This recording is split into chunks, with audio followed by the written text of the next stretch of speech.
Where is everybody? Are people upstairs?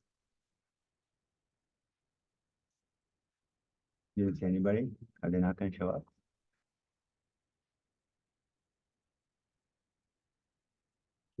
Maybe I'll give 2 more minutes. In the meantime, can you guys all open your Epic Games launcher? Don't open Unreal yet. Or if you open Unreal, just open Epic Games launcher. So you have both up. You can have both up at the same time. You should have your quests, plug them into your computer, start up the Meta app. Just have that ready to go in case you want to jump into VR and take a look at what you're working on.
You do a quick roll. You know what it means. You just know you can see. Yeah.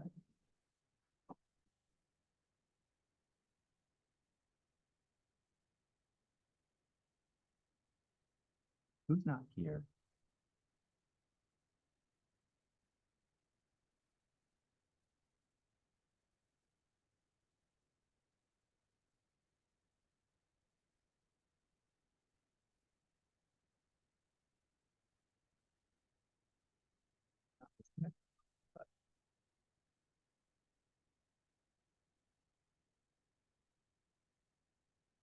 How's everyone feeling? Good? You guys having a good summer? You guys enjoy building projects? Yeah, everyone's doing building projects? Yeah. You guys working on site? Well, not yet. You're done. You're done with it. Yeah. Old news. You guys are working on site, right? Yeah. Like what stages or what stages are things at?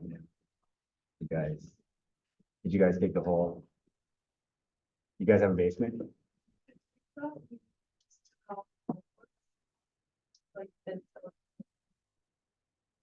Uh-huh. You poured the foundation or the basement walls? Okay. You guys, was that fun when the concrete truck comes and was it stressful? You get stressed out? Just Adam? Adam's not stressed out. He just climbs things and does. things you shouldn't say, right? It scared me. 6 people missing. Huh? 6 people are missing. 6 people are missing? Yeah. Okay, Well, 4 of them came. Tony's gonna be a little late, but he's coming. He's a volunteer. okay. Okay, so still 5 people missing. So, I know some people are supposed to be missing, only 2 are supposed to be missing that I know of. yeah, there's 16 on the committee. Yeah, and Elise is not in class anymore. Yeah. It seems like she's not. Yeah. Did someone, who's auditing? Is that person here? Someone was gonna audit the class. But I don't think she's here. Anyway, so what else is going on? You recovering okay from first year of school? Yeah. This is supposed to be like the fun class after the storm, right? You calm down a little bit, relax a little bit. Is everyone staying in New Haven all summer? Yeah, mostly. Is anyone doing like the full summer at BP? Yeah. Are you excited for that? You guys are so not talkative, I swear to God. Who hates their classmates? I hated my class. Just kidding. I didn't hate all of them. I hated a lot. Just kidding. I didn't hate. I love it. I'm just trying to get you guys to engage. I'm really friendly, I promise. Who's excited about their projects or what they're developing? Who's confused? Who's lost? Anybody lost? You're lost? A little bit? Okay. Getting the software a little bit. Okay. I've never really done it Uh-huh. before. So I do have like an idea in my head of what it could be, Yeah. but my qualifications and my knowledge are not thinking enough. Okay. To that. Okay. But I know it just comes with time. Yeah, and I also wouldn't worry about, like, so for instance, the goal of this class isn't to develop expertise and then go and make a project. It's really to envision a project and learn the bits and pieces of the software that you need to know to make that vision something of a reality, right? And really, the goal is also not to make completely polished, like beautiful projects, but understanding the mechanics of it. Because the part where you make a project look really good is actually going to take a lot of time, but it's not the nuts and bolts of the software. It's really the kind of outside sheen of the software, what the software can offer. Maybe what this class is trying to really allow you to do is to develop and establish a set of objectives and give you the tools to kind of seek out the methods of achieving those objectives. If the intent can't be to like learn everything because there's just so much that the software can do, it's really more about right now, I think, attenuating 1 or 2 very specific things that you want, right? And if you're trying to do more than 1 or 2 things, it's almost too much, right? If you have like 5 different scenes, like it's too much. You could do everything in 1 or 2 scenes, or in your cinematic, you might flash to different parts, but it's almost like a picture. It's not a space. Does that make sense? The space we occupy is going to be 1, 2 at most. But I encourage you just do 1 space. So you can just kind of focus on creating a robust environment for a player to occupy and try to figure out how to get the most out of that 1 space for someone to learn something about the project that you've selected. Right? If you find yourself planning on, oh, okay, I need to do 5 different models or 5 different parts or 5 different places in order to communicate these things, then you're really gonna have a hard time. Right? Because it's hard enough to focus on one, much less five, and struggle with learning the software at the same time. Okay, so don't be afraid to edit down. Think, let's say, quality of a singular space over quantities of spaces, because I promise you, you can convey a lot of information with with this limitation in mind, right? So for instance, if there's like a drawing of your project, maybe you could put it on a poster on a wall inside of that space. And that'll help your audience situate themselves or contextualize where they are, for example.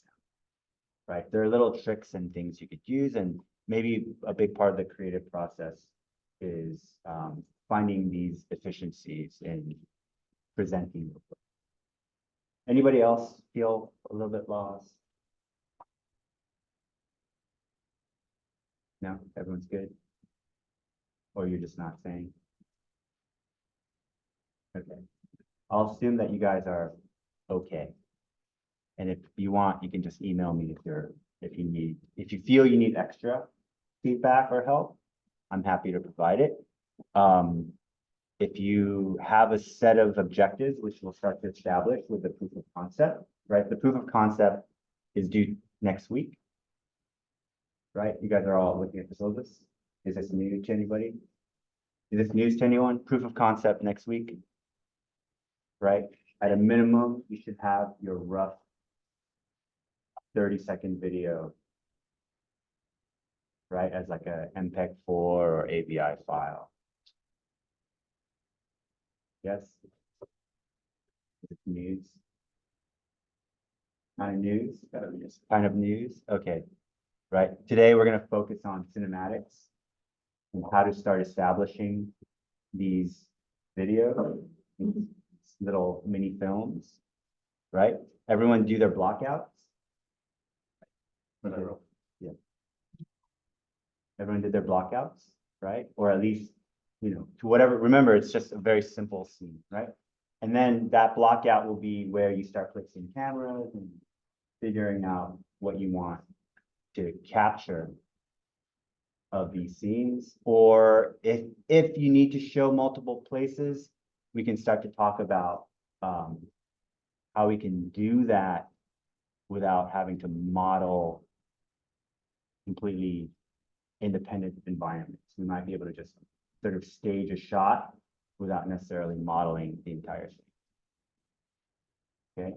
Did everyone find assets? Right, hopefully relevant to their projects, and kind of went through the process of bringing it into Unreal, right? There are a few different sources. We talked about Sketchfab.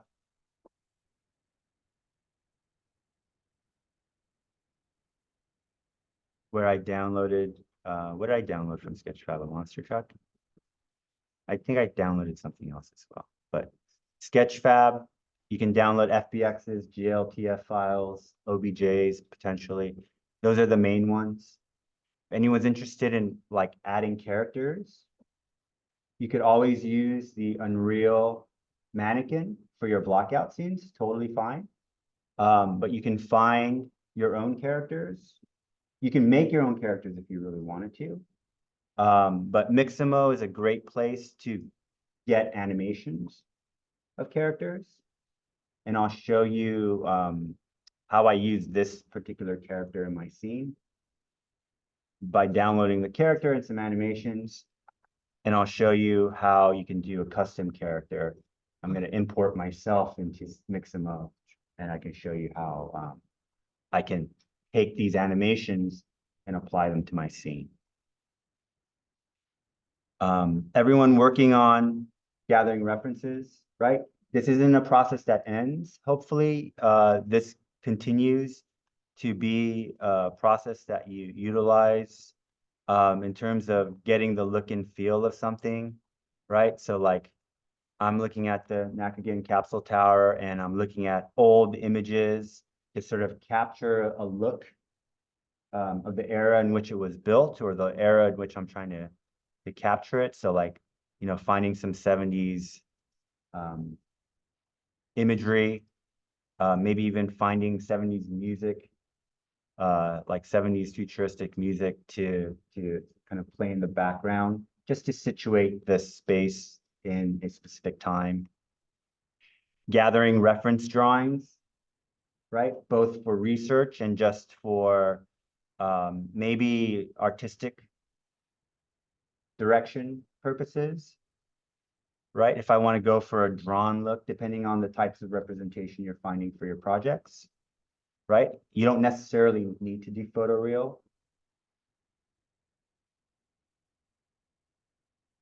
but capturing mood is important. Looking at its historical context. So in this case, this is an example of metabolism. So I'm looking at other metabolists, architecture projects, maybe even doing a little bit of reading about it so I can just get more context to create some kind of a cinematic that fits, right? I'm not doing it to learn necessarily.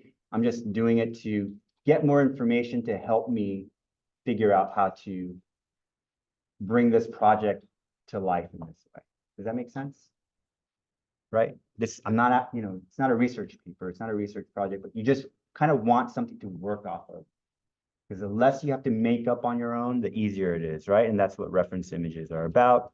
There's some documentaries about the prototype of the capsule that still actually exists. And he was living in for a while during, I think he just owned it. And it's called the Capsule House K. And they're just a series of the capsules kind of built out, I think somewhere in northern Japan. And so like just looking at, I guess here I was kind of interested in like this blending of traditional versus new that I thought was interesting that I might incorporate into the experience somehow, similar to like these prototypes. I think museums bought individual capsules as well. So that was something that I was like trying to look into. But the main thing that I found was this photo series of the individualized spaces. So I want to really kind of focus on how different these spaces became in spite of their uniformity and size and what people decided to do. And then just thinking about age and finding references for like degradation and sort of how to incorporate time. You guys know the term entourage when it comes to rendering, right? It's just like the stuff that's not the architecture itself, the things that you add to either provide scale or, qualities. Like in this case, I'm using old technology, finding characters, all in the service of these storyboards, right? That I created. Right? And just a few sketches. I've got 8 of them here, but that's probably too.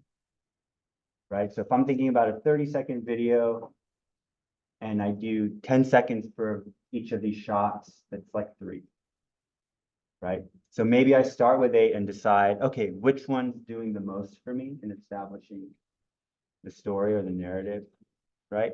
And then, maybe I'll set up 4 or 5 of them and narrow it down to the 3 or 4 that I might actually do a lot of work polishing.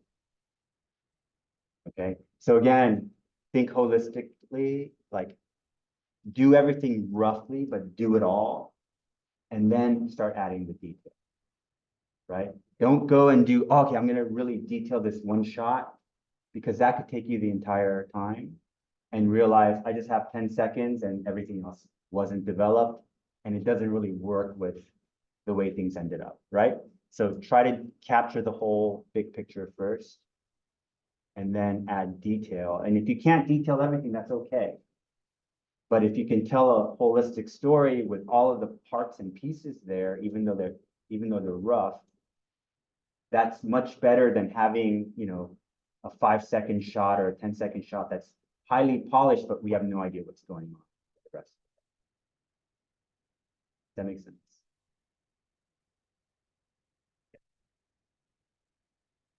And so here are some kind of stills of just how rough my my storyboards actually are, right? Like, you know, I think from last week, I talked about trying to incorporate this idea of time and the spiraling of the stairs.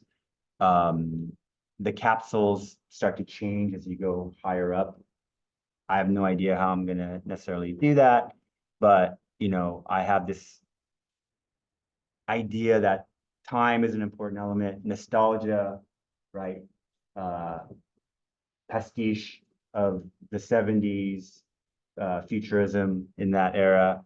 And then this idea of like, I don't know, maybe a child growing up in the capsule, but coming back as an adult later in life when it's about to get come down or something like that. So starting with the memory of moving into it, kind of growing up within it, and the kind of sadness of leaving it and it being in decay, right? So in the beginning, the child is walking up the stairs, like there's something about going up in ascension versus descension, coming back down.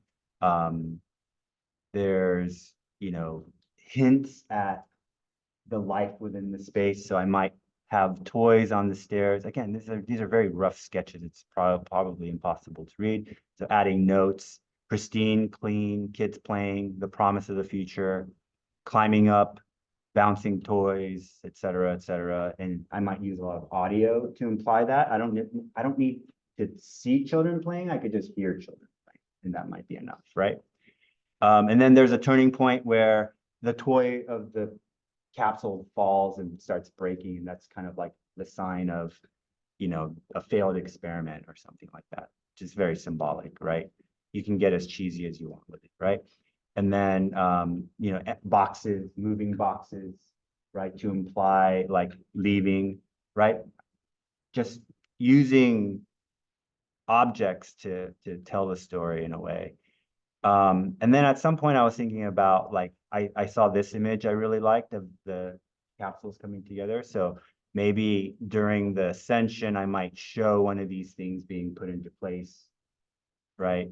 Just very speculative. Here's another one, another potential angle of seeing the capsule coming into place, right? You know, shots of climbing up or down the stairs, that type of thing. And then that all kind of translated into these 5 scenes, right? Here's the child walking up with a teddy bear, climbing the steps, the capsule kind of coming into place, the toys on the stairway, and maybe this one has the audio.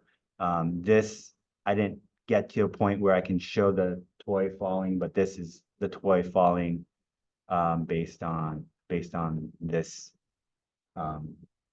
storyboard. And then this is just a cut of the spiraling up and looking into the individual capsules, but again, using just to block out the simple block out scene that I created, right? And so now I'm kind of establishing what are my tasks?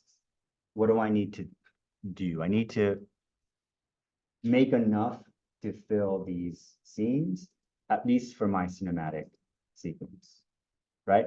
And then I also have to think about, okay, after somebody watches this and gets a sense of what's the story about here, where do I put the character in VR, right?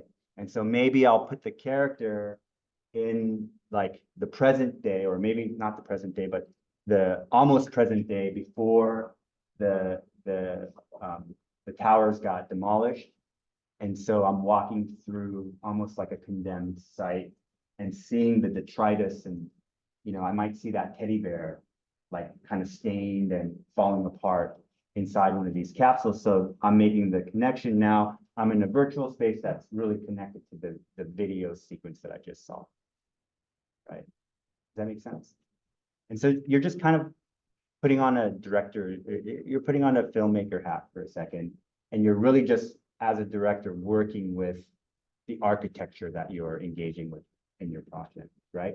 And obviously this is very unique to this particular project, but I want you guys to start thinking about your own projects in terms of the narrative that's embedded within them, that you're finding through the archival materials or the research that you're doing, and stitching together a very simple story, but something that allows us to connect to this space very clearly.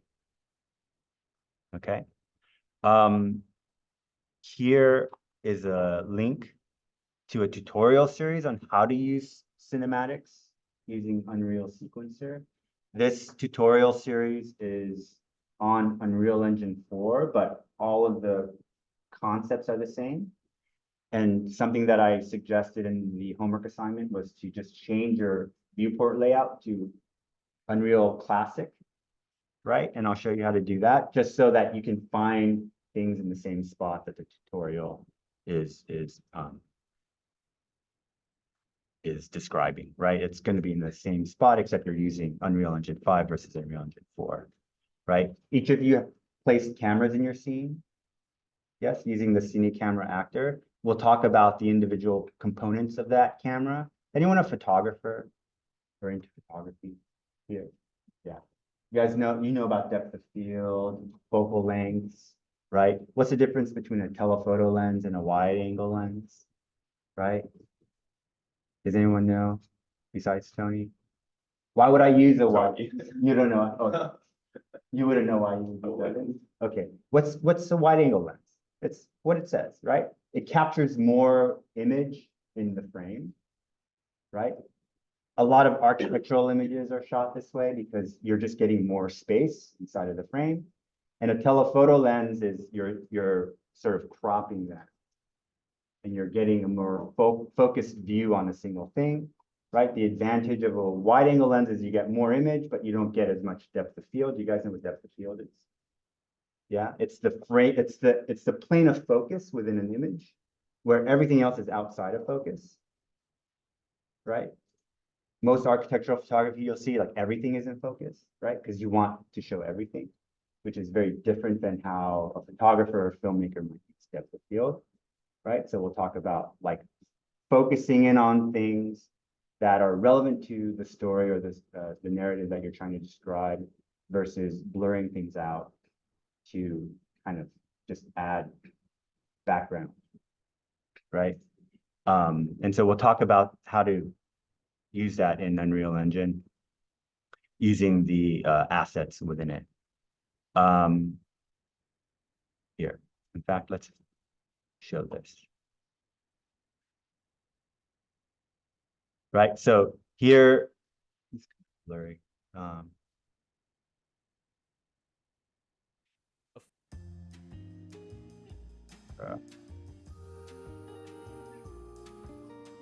Focal length and how it contributes to the Okay, so this video, and you can click on the link later on too.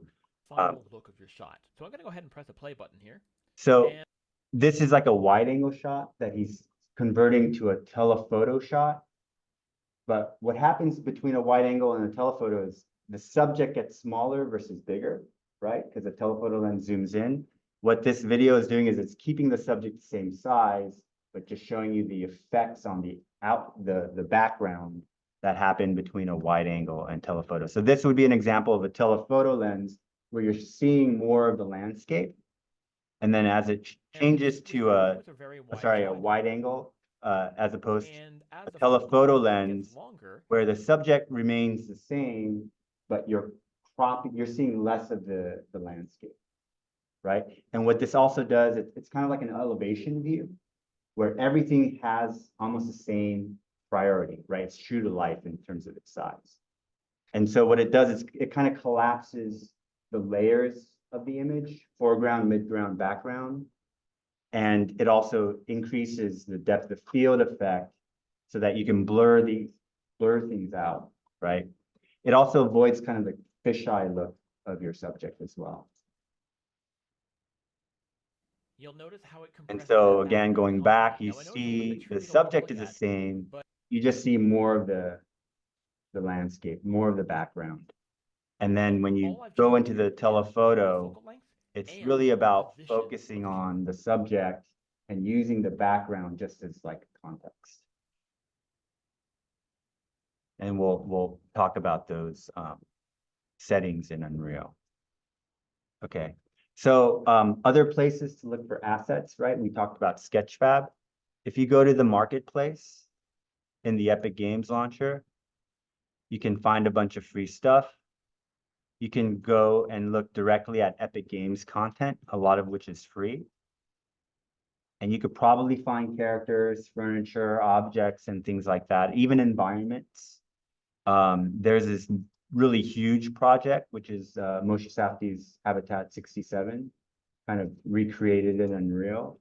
I would check that out later. It's like a huge file, but it's pretty cool. You can go into it and see how large a project you could conceivably build in Unreal.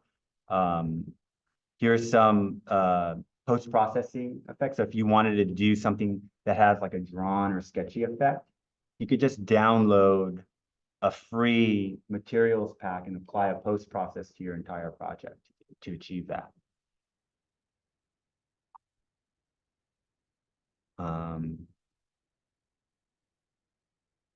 There's free stuff that they issue each month. So like, here's a stylized Tokyo environment that you can capture. I might use this for the Nakagin Capsule Tower, right? Like, it kind of makes sense. Somebody's doing a Kenzo Tange project, also metabolism. This might be a great background setup for that project as well. You could also just look at the permanently free collection of Epic Games assets where you can, download an airplane or vehicles or a stylized Eastern village or a stylized Egypt, right? Like whatever is going to potentially help you kind of create the context within your scene. And then there's, of course, stuff you can pay for. Again, I don't recommend you pay for anything because we're just experimenting with what's available to us, right? We're not trying to like create a video game or anything where you need like the highest quality assets available to you, right? So feel free to look around and try to find assets that are going to be helpful for your projects, right? I'm going to go into my blockout scene that I worked on last week. And I'm going to double click on that. If you want to open your project, feel free to do so. Or if you're working on an Unreal file from last week, you can open that as well. What I'm going to do is I'm going to import a later version of the blockout scene that I created and start adding cameras and maybe even occupying some of the spaces in VR just to start thinking about what my experience is going to be. Okay, so my two deliverables for this class, 30-second cinematic, right? And an occupiable VR environment. Okay. And so here's the blockout scene of the city block corner, right? This is just an example that I'm not actually going to use. The level that I wanted that project, and I ended up just putting it in the VR templates. I think it's in the VR template map. So let's double click on that. Remember, in that template map, I just deleted all of the stuff that was in there just so that I had all of the environmental elements like the sky and lighting. And I just Datasmith imported my blockout scene. It's not opening.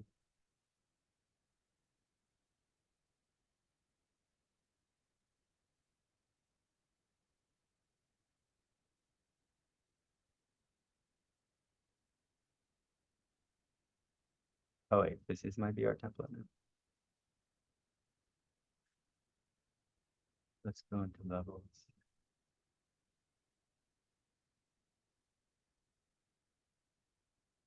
Did I not save this?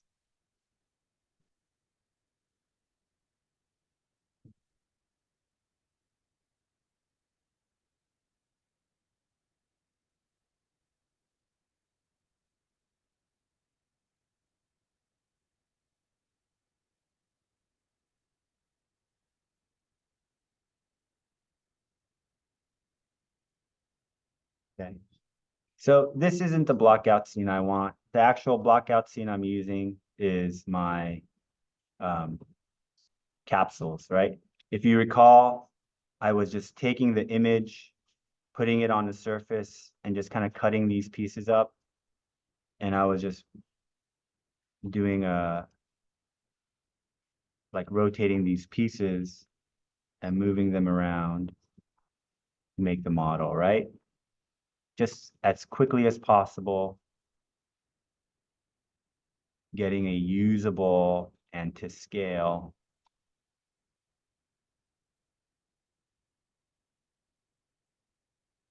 Right, scene.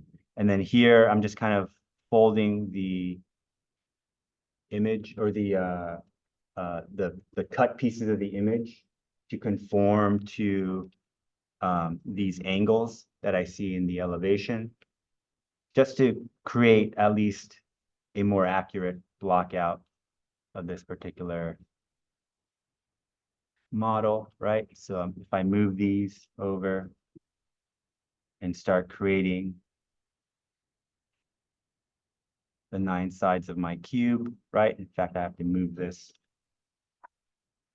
to align, right? It's not perfect, but what I'm just trying to do is create that space. So again, just cutting up the pieces of the drawing.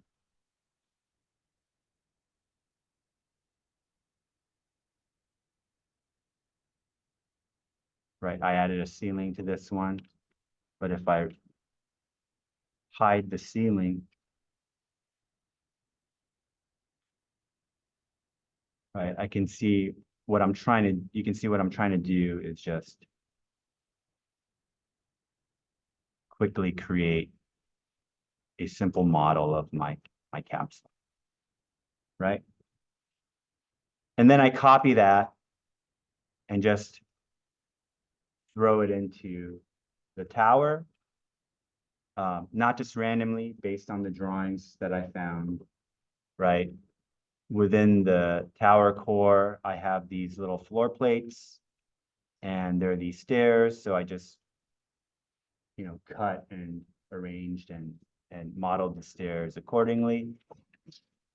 And then I have all these other little elements that I added to, show the elevator core. That's not part of that. And some of these other pieces, because I'm going to be in this space and I'm going to be in this space. And so remember, I'm just filling in the 6 sides of the cube that I'm going to be on, right? And so with this model, I'm going to highlight this and I can do a data Smith export, right? I think if you guys downloaded this blockout scene from last week, I think if you just turn on some of these levels, you'll have this model if you want to import it yourself, right? I don't care if you import this one, but whatever model you have with your project in it, we're going to start laying out our cinematic. And so you don't have to follow along with this particular example, but with your own, just follow the steps that I'm going to complete. So you can do it once and you'll do it again on your workstations as you develop your scenes. All right, so I'm going to do File, Export Selected. I'm going to establish a folder that I'm going to save to, change my save project file type as the U Datasmith file extension, and I'm going to find a good place to store these things, right? So on my C drive, I created a Nakagin folder. Here's an asset folder. Here's a Datasmith folder, and I've got a bunch of different versions already, right? So I'm just going to create another version of that and call it Nakagin 4.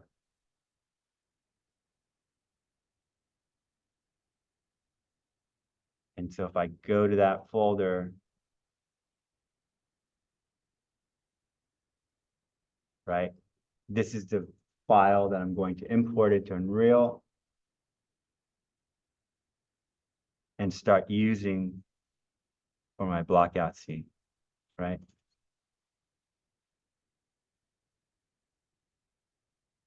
And so I don't need this city corner anymore. So I'm just going to go ahead and highlight all of this stuff.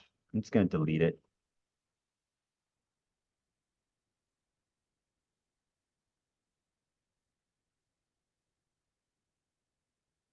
Right, I could create an entirely new map to import this into, but I'm just going to use the same one. And then I'm going to go to my datasmith import, which is this box with a check plus or a green plus symbol next to it. And click on that, go to datasmith, go to file import.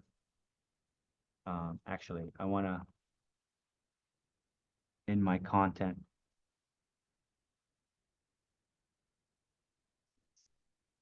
I already have a datasmith scene in here.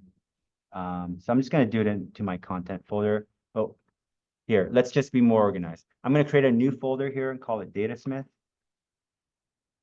because I might do datasmith imports for several scenes. And just to keep things organized, I'm going to import it into that. So with that folder highlighted, I'm going to go and do the datasmith import.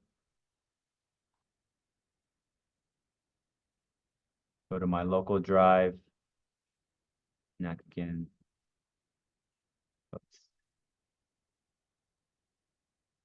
Assets, datasmith. And block 4 is what I created. Okay. Tell it where I want to save it and hit OK. I want to bring in materials and textures. I don't really need anything else. Well, geometry, obviously. I don't need anything else. The reason I have this checked is because my drawing is attached to that model, so I want to bring that over. So I'm going to import that into my scene, and we can see that Rhino model is now in my scene. Right?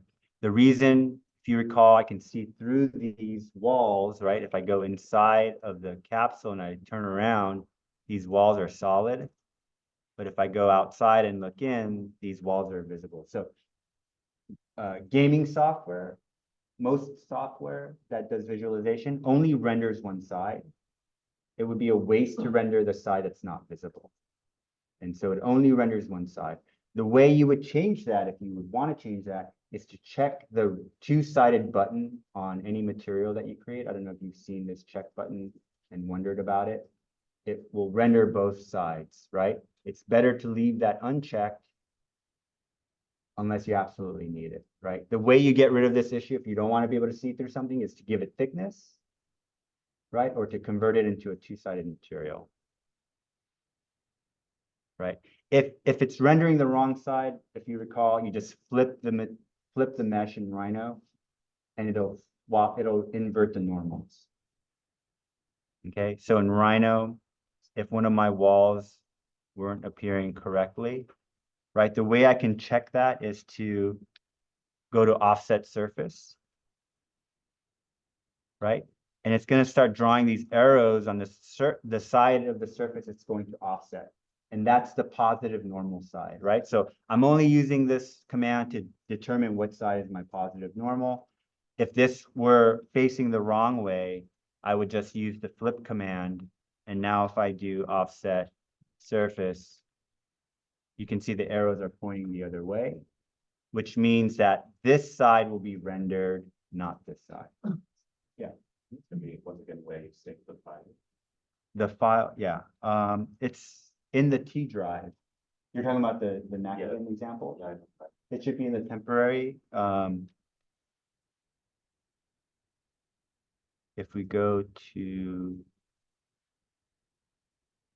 temporary space.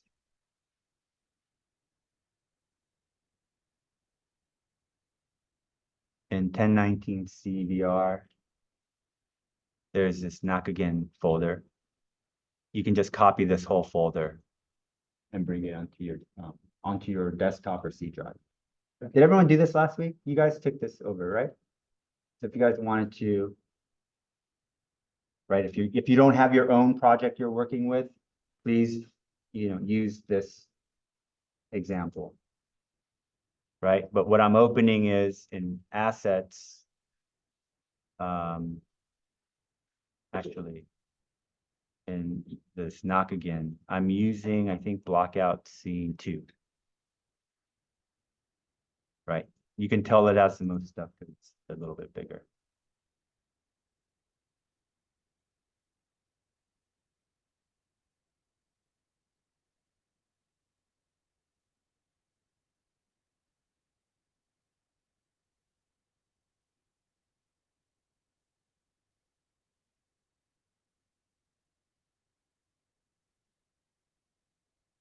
Right? So I'm gonna go ahead and flip this. And I'm just gonna export all of this. Export selected. I'm gonna replace my blockout 4 just to show you what the normals do, if it's not already obvious. Go into Unreal. I'm gonna right click on the Datasmith import that I just did. Right? Remember I put it in my Datasmith folder in NAC block 4. I'm gonna right click on that Datasmith scene actor, re-import with new file, and I'm gonna find the same or different, I guess if I did called it Datasmith 5, I could still import that and replace my Datasmith scene, right? And now when I do this, it's gonna add that other stuff that I added. So if I zoom out, you can see it brought over this other stuff. And from this side now, I can see my console and my millwork. But if I go inside, it's invisible, right? So this would be an example of my normals not appearing correctly. So then I would go into Rhino, go into that particular asset, and just hit the flip command, right? And then do that export again. So file, select the objects file, export selected. NAC block 4, replace it, yes. Then go back into Unreal, right click, re-import with new file, and go again to that Datasmith actor that I just created and hit open. And so now I can see it from the inside.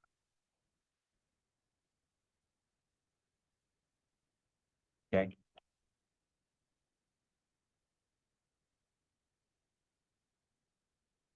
Any questions? Has everyone done a Datasmith import? Yeah, you have a question? The model that I imported is very detailed. Uh-huh. It's also a lot of data. Uh-huh. So whenever I try to open the file, it takes a very long time. Yeah. So should I, because I have all stories of food I know here, is it better that I delete most of them and just type it to one story? Yes, I think so, right? Again, you're just concerned about what the player can see. So if I'm never gonna be able to see the upper stories, then you don't need them. And I can scan. Are you doing it in Rhino? Did you bring it in from Rhino?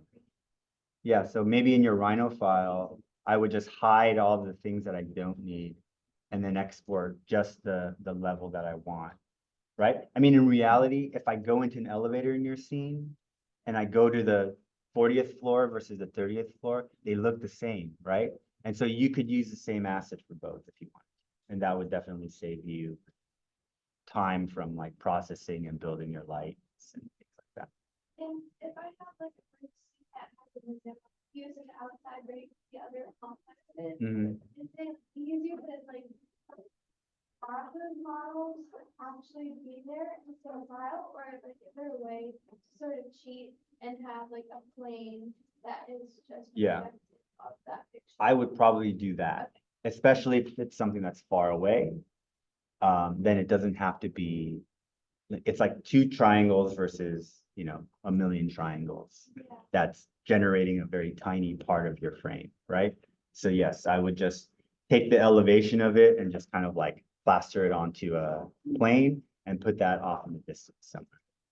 Yes, good question. All right, everyone good? Right? We're all in a scene somewhere, right? Whether it's this one or your own, right?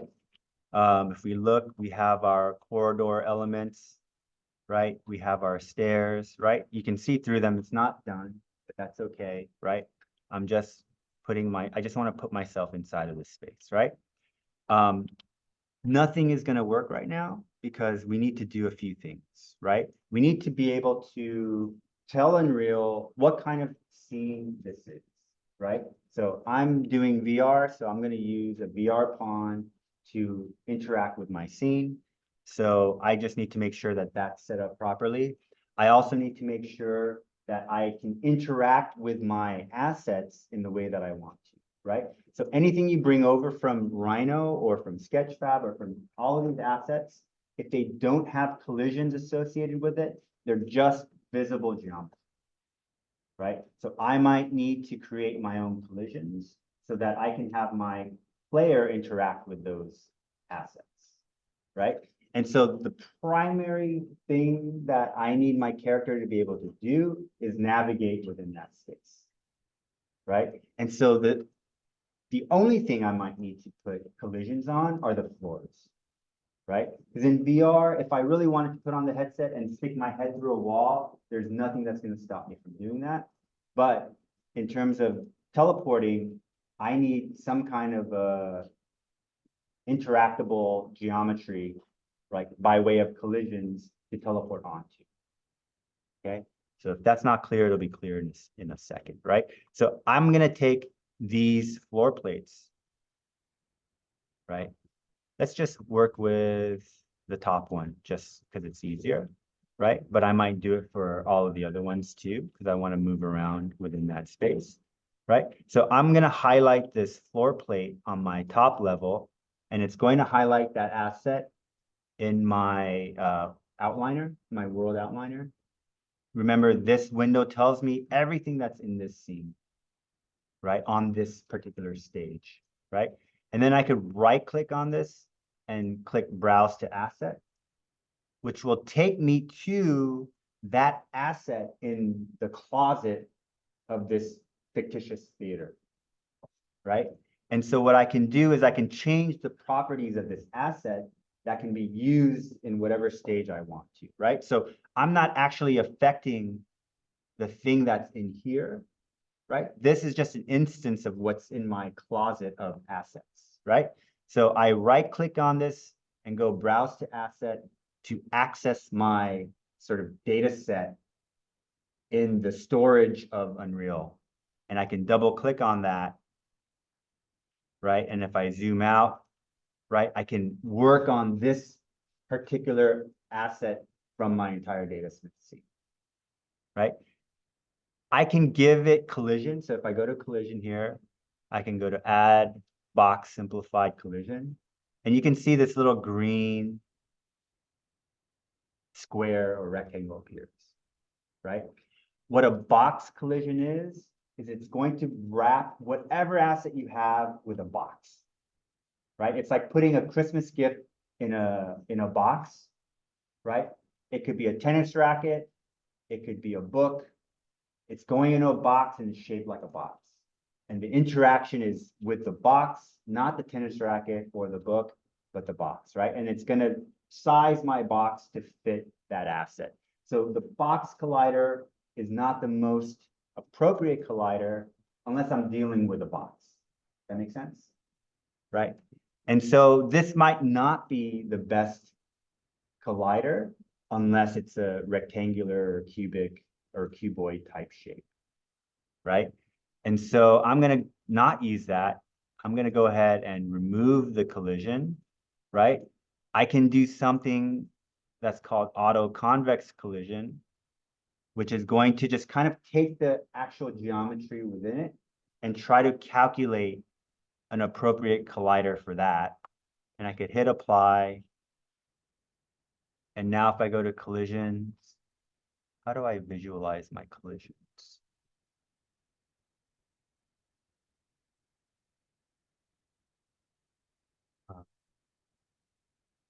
Here we go. If I click on this, oh no, wait. If I click on this, is that the same? That is the same. Let's go to show, right? I can click on this box to show complex collisions as well, right? So the box collision is a simple collision, and that's why we were visualizing it. This, you need to check this complex collision to visualize more complex collisions, right? So now we can see that we added a collider that conforms more to the geometry. That makes sense? Right? So this is actually more taxing to the computer because now it's using more triangles to understand what you're interacting with, as opposed to a box, which is just, 6 sides, right? That makes sense? Hopefully it doesn't matter. It's simple versus complex. We're just making a more complex collision, right? So I'm going to close this now, right? And we need to do a couple more things to make sure that we can interact with it, right? So if you go through the process of using the VR template to create your scene, remember there are certain things that we didn't delete. One was the light mass importance volume. One was the nav mesh bounds volume. We kept things like the directional light and skylight and sky sphere, but these volumes need to encompass my geometry. I'm recording this, by the way, so you'll have access to that recording, this recording, right? So I'm going to go ahead and move my light mass importance volume, and I'm going to increase its dimension, right, by going into the details. So I have my light mass importance volume selected. I'm going to go into its details. I'm going to start increasing the size of this box just to cover, right? And I can move it just to cover my geometry, right? And what this is doing is it's just telling Unreal, when I render this scene and I bake in my lighting, right? Remember, baked lighting is like painting shadows onto a surface, right? It's going to focus its attention to what's inside of this box, right? If you don't have this box, it's not the end of the world. It's just going to focus on everything, right? So we're just trying to be a little bit more efficient. I also want to take my nav mesh bounds volume, and I want to make sure that everywhere I want to be able to navigate to is within this volume. Okay, so with my nav mesh bounds volume highlighted, I can do essentially the same thing, which is increase the size of this box to encompass everywhere I might go in my scene, right? And now if I hit the letter P, I can visualize my what I can interact, right? And so this green area is where I can now navigate, right? I was expecting this to turn green as well, but it didn't. So I did something wrong with my colliders, and we'll fix that.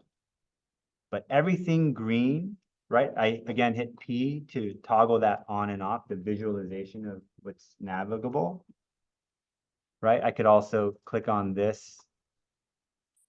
Sorry, I could click on show and just go to navigation and check this. You can see this is a hotkey P, right? If I check this, I can see what's navigable in my scene, right?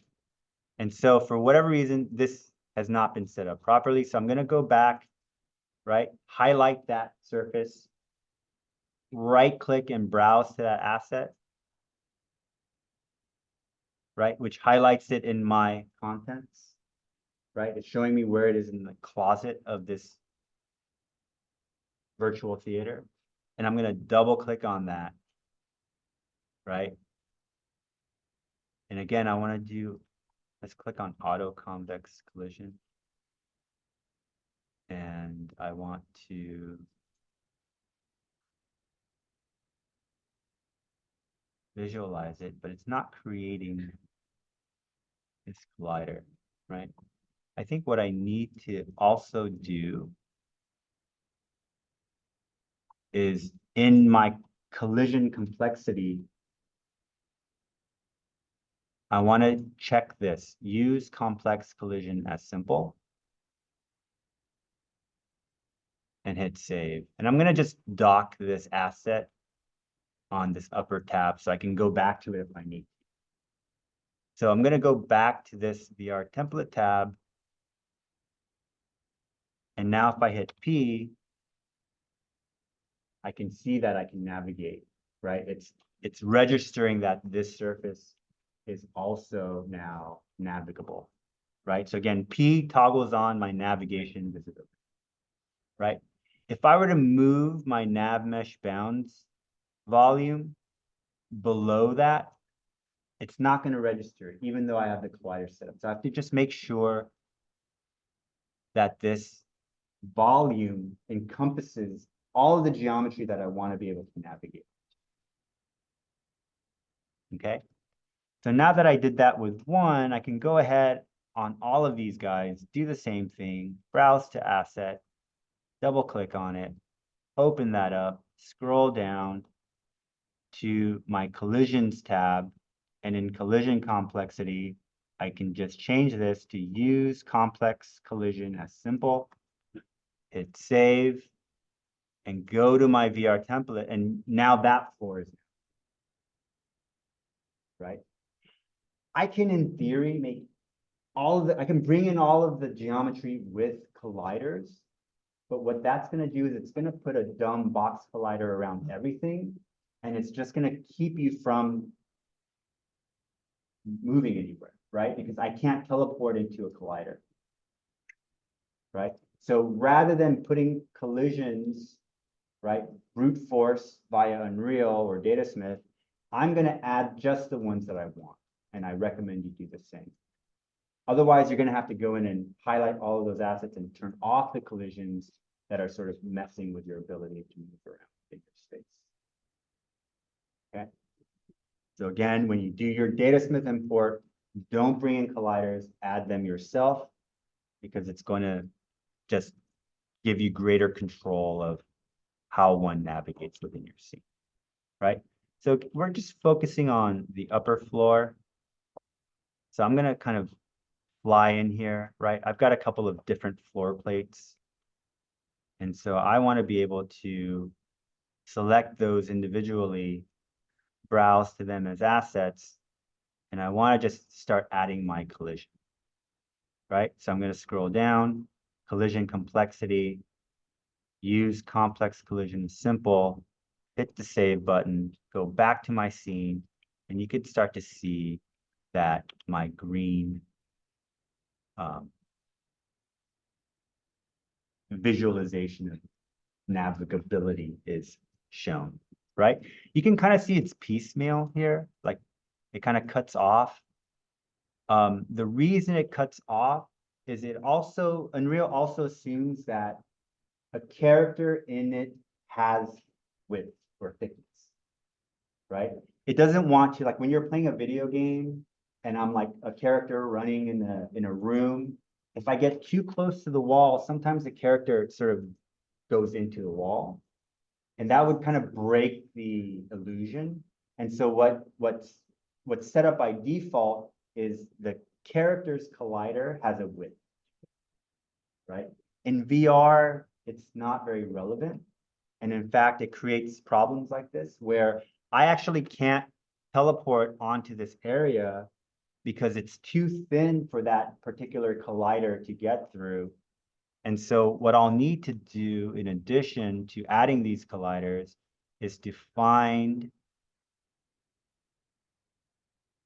right, I'm going to collapse my Datasmith actor, is I need to go to my recast nav mesh default. So when you bring in a nav mesh, it also adds this asset, right? So I need to go to that asset and I actually need to change my agent radius, right? This is the size of a person in centimeters. So we're roughly 35 centimeters around, right?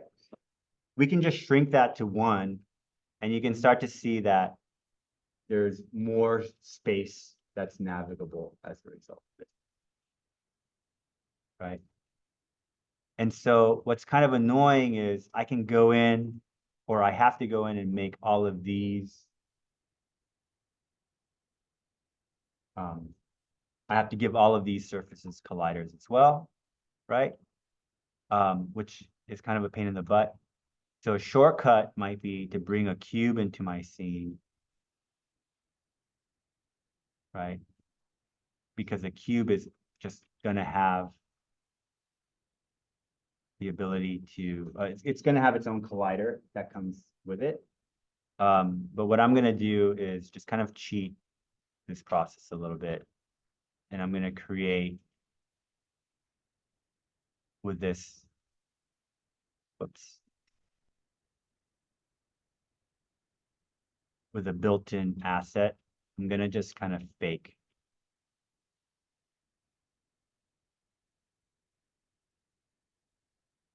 this surface to navigate on. And I can just artificially widen it to make it easier to navigate on, right? But I don't want to be able to see that cube. I just want to be able to interact with it, right? So I'm going to add this cube and I'm going to go and check this box called actor hidden in game so that when I'm playing it, I don't see this cube, but I can step on it, right? And so I can then borrow this, right? Because I think I have another stair somewhere. Yeah, over here. So I can hit Alt and drag that asset to create a copy of it. And I'm going to hit the E key to toggle to rotation. I'm going to snap by highlighting this little angle icon so I can just rotate in 10-degree increments so that I can rotate to 90 degrees. And then I'm just going to lower this at my stairs so that I can navigate onto that surface. And then I also want to be able to navigate on this surface. So I'm going to highlight it. Just kind of do the same thing, right? Right click, browse to asset, double click, scroll down. And in collision complexity, use complex collision as simple. Hit save, close. I'm just going to close all of these now. I don't need them anymore. Go back to my VR template and you can see now I can navigate on this surface as well. Here's another stair. I'm going to grab that cube. I'm going to hit Alt while I move it, which creates a copy, right? So I have my old and my new. I'm going to rotate it again, 90 degrees. And I'm going to move this to coincide with these stairs, right? So that I can navigate, right? I'm just doing this as a shortcut to not add collisions to each one of these. Just saves me. But I could do that too. Would it be possible to take just have like a full floor around, just export that, then select it all at once and do it all at once rather than doing every piece? Yeah, you could do that, but that kind of defeats the purpose of the Datasmith export because it's like the nice thing about Datasmith is you can just import all that geometry at once. Yeah. So it's up to you. You could do it separate. You could do two Datasmith imports, right? You could do all the floors or the collision assets as one Datasmith export and just the visual stuff as another, and just kind of keep track that they're coming from the same model, right? So you might have all of your floors and navigable surfaces on a layer. You highlight all of the assets on that layer, and then you could do a Datasmith export and import that in with the colliders, but you're going to get box colliders, right? And so that still might not work exactly because it's going to shrink wrap whatever shape there is with a box. That might give you more navigable surface that you want. Asking because like the village, it has a lot of topography, right? So I would do it as one, I would do it in Blender most likely one sculpture. Then I thought I can maybe export, like put it into Rhino, and then maybe you can do one Datasmith, but at some point just hide every other thing, do it first, Yeah, then say, then do this manual step, Yeah. then afterwards show everything re-import, but he knows that this part, this like this graph geometry already exists. yeah, So it would be already like has its collision Yeah. set, right? Yeah. I mean, with colliders, it's best to try to limit the number of colliders you create based on need. So like, for instance, if I have like this massive landscape surface that I'm bringing in, I might not need to navigate on all of it, right? And so if I'm just gonna occupy a room in the landscape, I might just limit a collision object to the space that I need to be in. If I need to occupy the entire landscape, then obviously I would want to turn that entire landscape asset into a collider as well. And so I think it kind of depends on the case. It's sort of a case by case thing. But like I said, the more control you have over where you add your colliders, generally the better. Just because you might end up not being able to go somewhere, not realizing that there's an object that is a collider that's preventing you from going there. And have to rummage through all of these things to figure out what that asset is. Right? If you need to search for collision, you could also visualize collision. So if I go to show and just check this box, I can see visually what all of the collision objects are, right? So now if I drag this in, I see this purple line. It's going to show you the geometry and use that purple line to indicate that this particular object has a collider, and that collider is coincident with that change. That makes sense. Yeah. Thanks.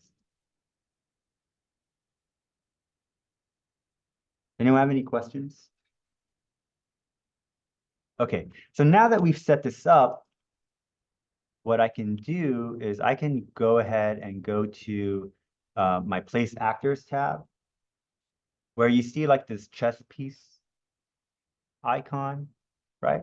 I'm gonna drag a player start here. And I don't know if there's already one in my scene. There is already one in my scene, right? I'm gonna delete that, right? I'm gonna bring my own player start, and I'm just gonna put it on this floor, right?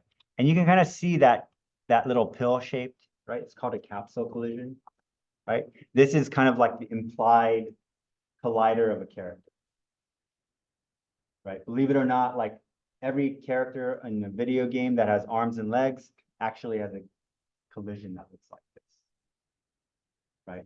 It's just a simplified version, right? If the collider coincided with the actual geometry that was visible, it's just more calculations that the computer needs to do than is really needed, right? But anyway, we can visualize our collider. I'm going to go ahead and drop this because in VR, we actually want the center point, right? This kind of origin of this asset to be at the floor level, right? So I actually need to drop this down, right? For any other kind of experience, it wants to be above the collidable or the interactable surface so that this capsule is going to drop onto the collider and respond to it, right? Engage with it, right? But in our case, VR, we're going to set this more or less, right? It doesn't have to be perfect. Just put it so that this little white ball is halfway below and halfway above the surface edge.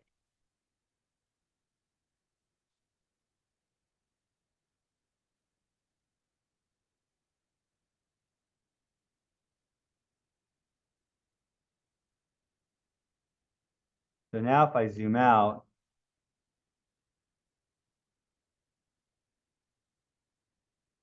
we can see that we can occupy at least the top floor and the capsules on the upper floor of my scene,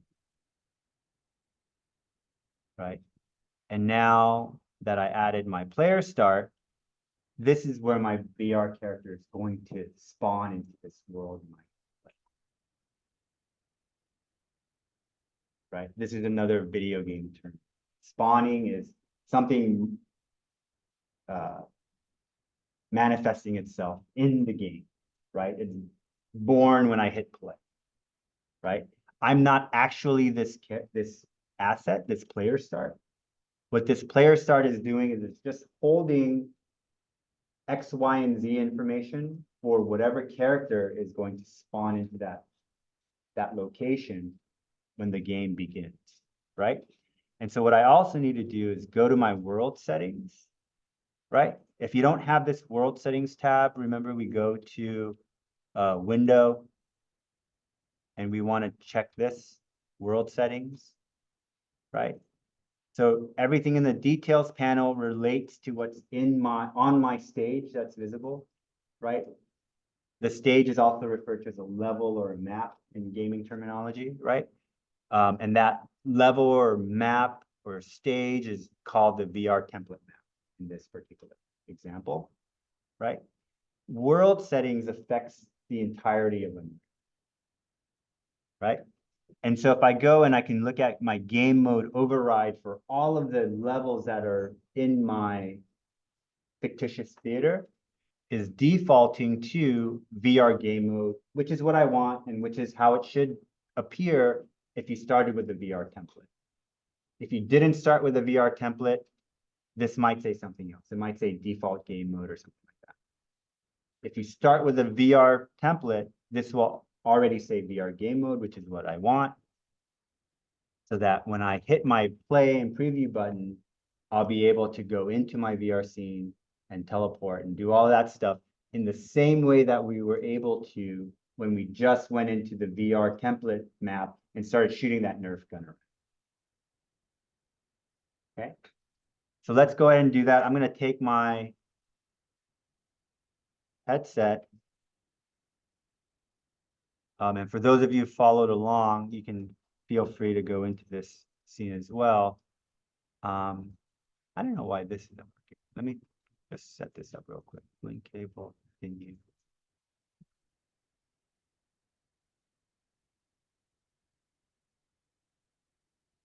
Got it connected.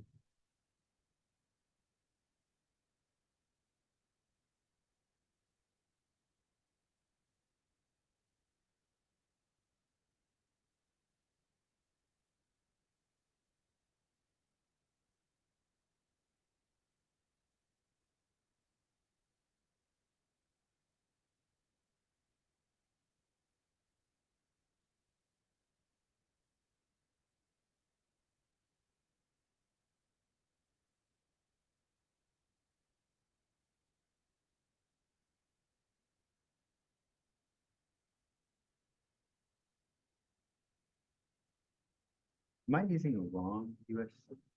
Oh, let me try to.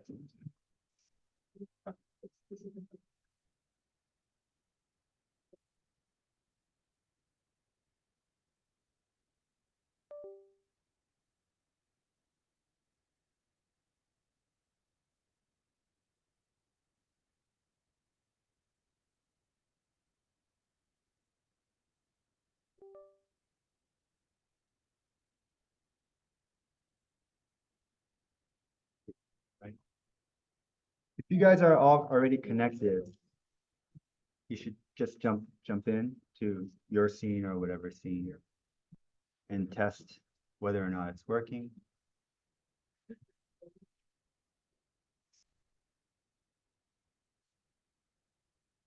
I'm going to try restarting this and see if that works.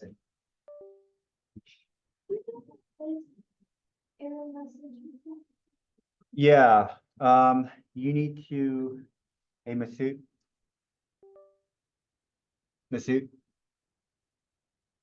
Masood will come and help you with that. Okay, so now it's letting me continue.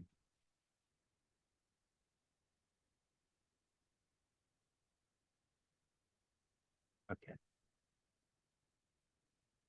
Here we go. So your MetaQuest app should show that your Quest is connected. And then in the Quest, I have to go into that gray space, remember? So I need to open my Quest link.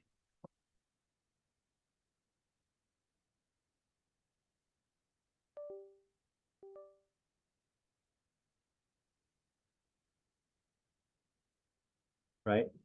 I'm actually going to create a different boundary. I'm actually going to go and give myself a little bit more space to walk around.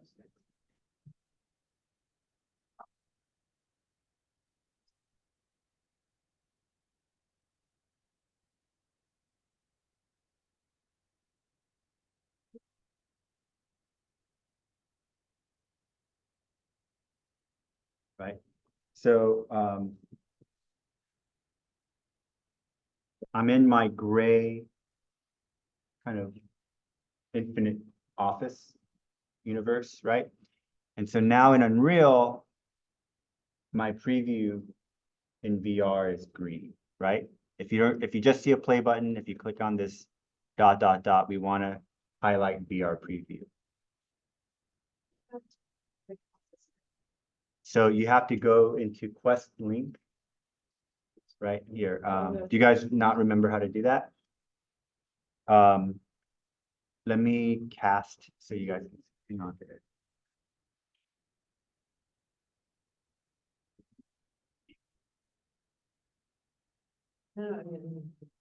Okay, how about you? Not set thing for. Again.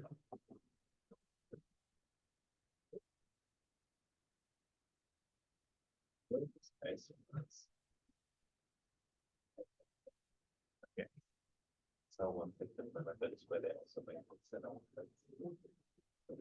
This looks really nice. And nothing great. No. No. No, that is- no.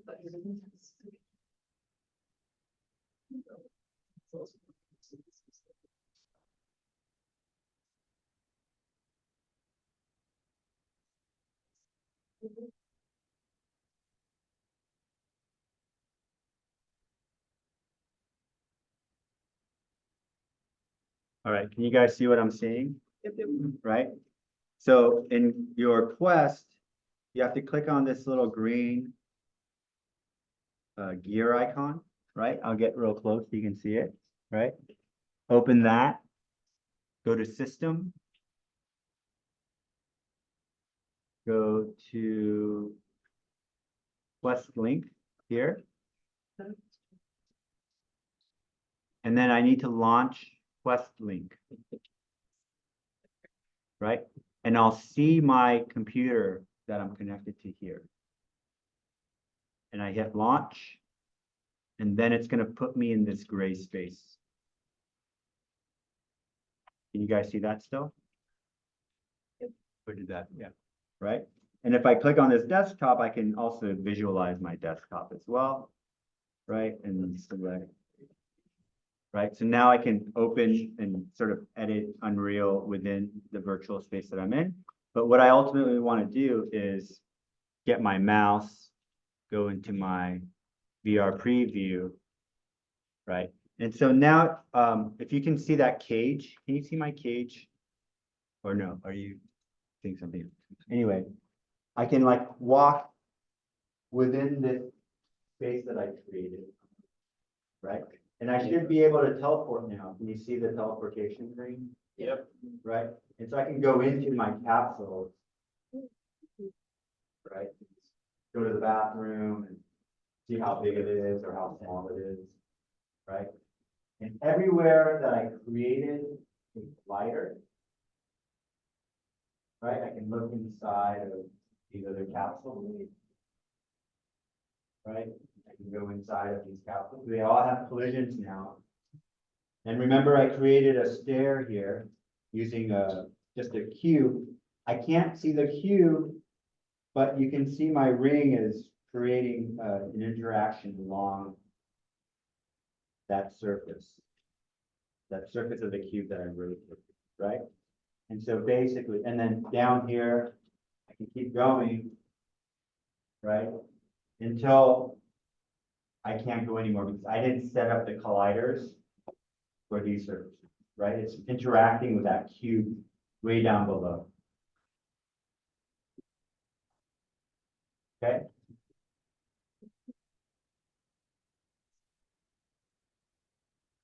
And so I have to make a decision as I develop my scene. Do I even want a player to be able to go into the hallway? Do I want to confine them into just one capsule? Do I want to confine them to one floor? And then what do I do to visually block them or prevent them? Right? The other thing here is I can see that I have a normal issue, right? I can see into this block. If I stick my head in it, it's rendered. When I'm outside of it, it's invisible. So I need to flip the normals for this geometry in Rhino. Right? So I can go in here and start just testing whether something is working or not. Right?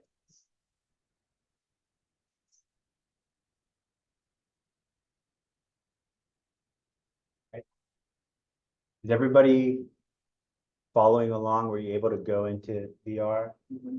Yes? Okay. Whether it's this scene or your own scene, right? So, I mean, that might be my proof of concept, right? I'm in that scene, and then I'll start talking about or describing what I want to be able to do to give the player something interesting to experience while they're in that scene, right? And my proof of concept might just be putting them in there, right? Maybe in one capsule. I don't want them to move around too much. I want to control. It's like you're putting a rat in a maze, right? I put cheese to make them like look for it, right? What kind of cheese can I put in VR? I can't put real cheese, right? But I can put like a blinking light or a spotlight or a glowing element, right? You ever play a video game and all of a sudden something is glowing off in the corner? Like, you know, that's the thing that you need to interact with, right? Or I just make all the doors closed except for one. And then they know, oh, well, I guess this is the only place I can go to, and that's where they'll go, right? So again, you have a rat in your maze, how do you move them around? How do you block them? How do you prevent them from going someplace, right? That's the other factor, right? Because there's nothing worse than someone going somewhere where you don't want to know. And people do that. Like they naturally will go to where you don't want to go. You have to figure out how to manipulate that, right? This is like what architects do for wayfinding in a museum or theater or something like that. Okay. So again, this might be your proof of concept space. You just need to also, in addition to putting me inside of there, tell me what is it that I'm going to interact with or experience, right? And just get as far as you can with it in the time we have, right? But the bulk of the work that you'll probably do is the cinematic, right? Because 30 seconds is actually a lot. Okay, so I might stop here and add a list. It's like, okay, I put you in the capsule. In the capsule, I want you to be able to gain the story. I want to put that teddy bear in there so that I reconnect you back to the cinematic. So somewhere in there will be a sort of ripped up, stained, and aged teddy bear that was pristine and new in the video that I created, right?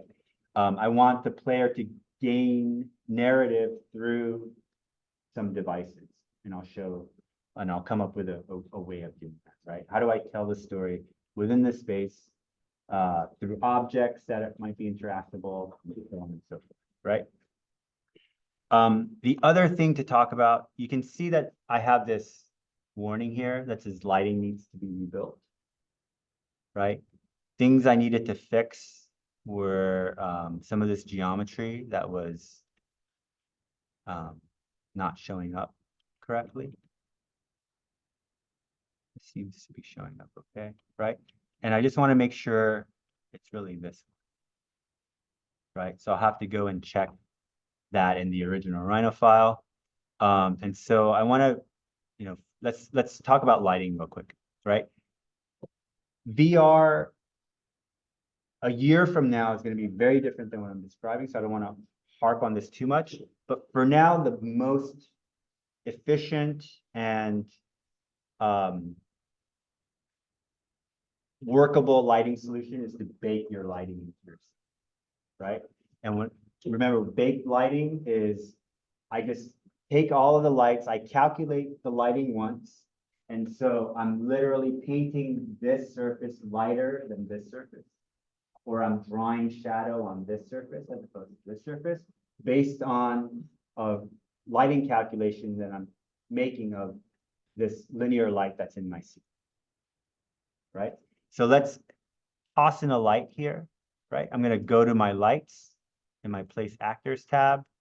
I want to place this light next to my player start. So I'm going to highlight my player start, hit F to focus on it. And in my hallway, I'm going to go ahead and drag a point light in, and you can start to see the effects of that light, right? This light is, I'm just going to locate it. Let's locate it above the elevator, right? It has, right, with the light selected, it has a certain amount of intensity. I can increase that or decrease that as I want. I'm just going to leave it at default, right? And this is a stationary light. If it's a movable light, it's not going to calculate. It's not going to be included in the calculation for the light base. When I tell that something is movable, right? If I paint light on a surface and I move it, then the illusion is completely lost, right? And so movable light will not be calculated in the baking process. Only stationary or static lights are going to be calculated for the light bake. Okay, these all default to stationary. The difference between a stationary light and a static light is if I have a movable object, that movable object is not going to interact with static lights. It only interacts with stationary lights. So meaning if I take like a cube, remember those cubes in that VR sample scene? If I put that cube in front of this light, if it's static, it's not going to cast a shadow. If it's stationary, it will, right? Maybe more explication than needed. Just leave it at default. If you want to include in the light bake, make sure you don't change it to movable, right? But I'll show you an example of a movable light in a second, right? And now with that light in place, I'm going to go to build, and I'm going to click build lighting only.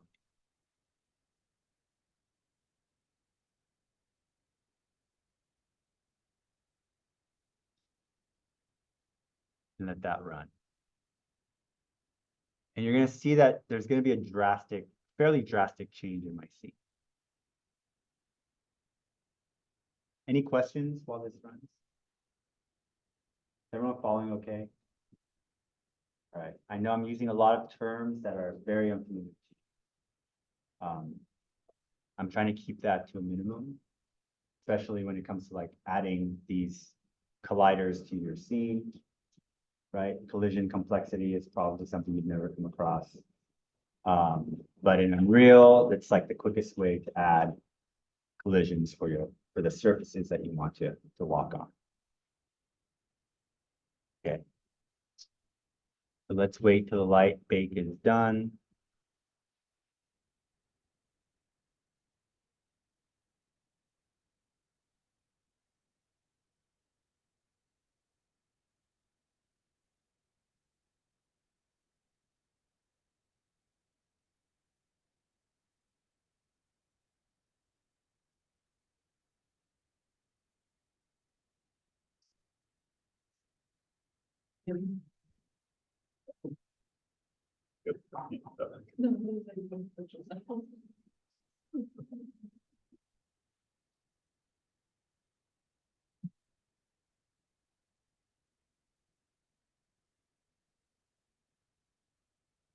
Right. So now with my lighting baked, you can see that the quality of the rendering has changed quite a bit. Right. So what this has done is if I grab this actor and I move it out of the way. Maybe that's not the best example.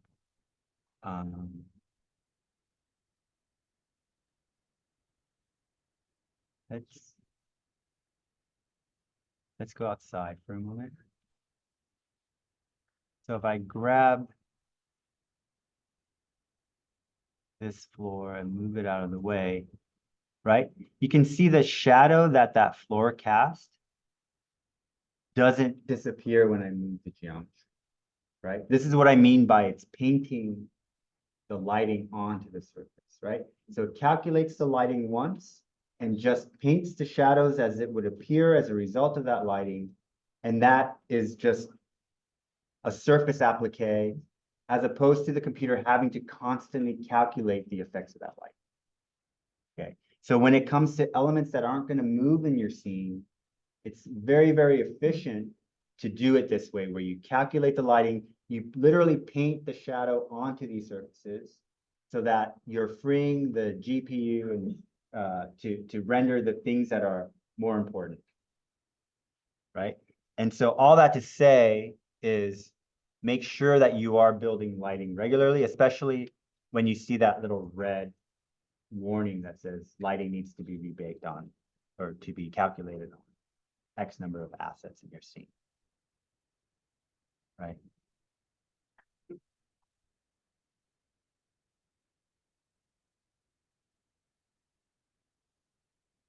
So you can see these spaces are fairly dark, right? In actuality, before I did my light bake, it was dynamically calculating the lighting, but that lighting was not correct, right? This is calculated based on the lights that are in the scene, my directional light and that 1-point light that I added. And it's going to calculate based on those two lights, what the lighting in the scene is going to be like. So now if I hit play and I put on my VR headset,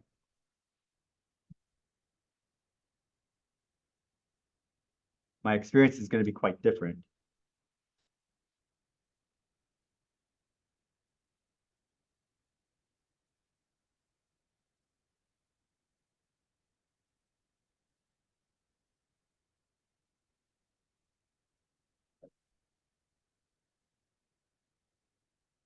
So it's bright here because I added that light over the elevator. But if I go down here, it's much darker, right? So I have to light my scene in addition to everything, right? And it would be even darker still if I actually had a ceiling motion, right? It's kind of open to the sky, so it actually is much brighter overhead, right? So let's go ahead and be a little bit more realistic because I haven't addressed the top side of my 6-sided cube.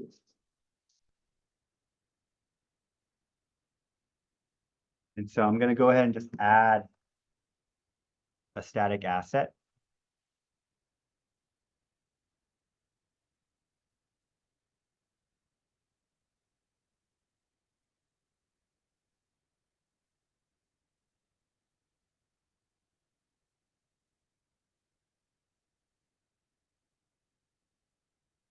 Or I can go ahead and change my datasmith actor.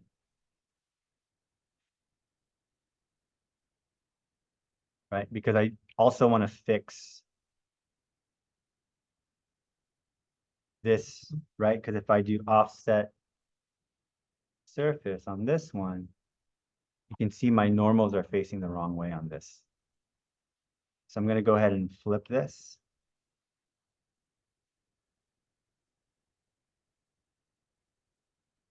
I'm going to add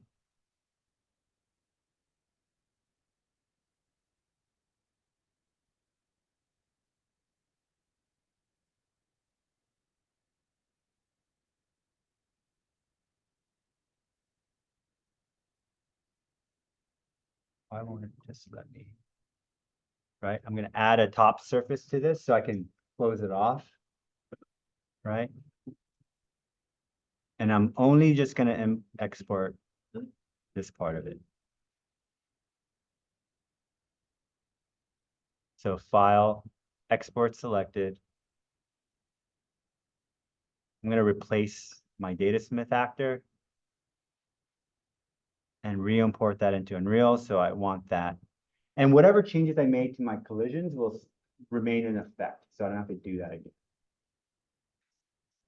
Okay, as long as you don't change the name of the asset, whatever changes you did in Unreal will still hold. I'm going to go to my Datasmith scene, go to the NAC block 4, re-import with new file, remember, and import that again. I want to uncheck this, respawn deleted actors.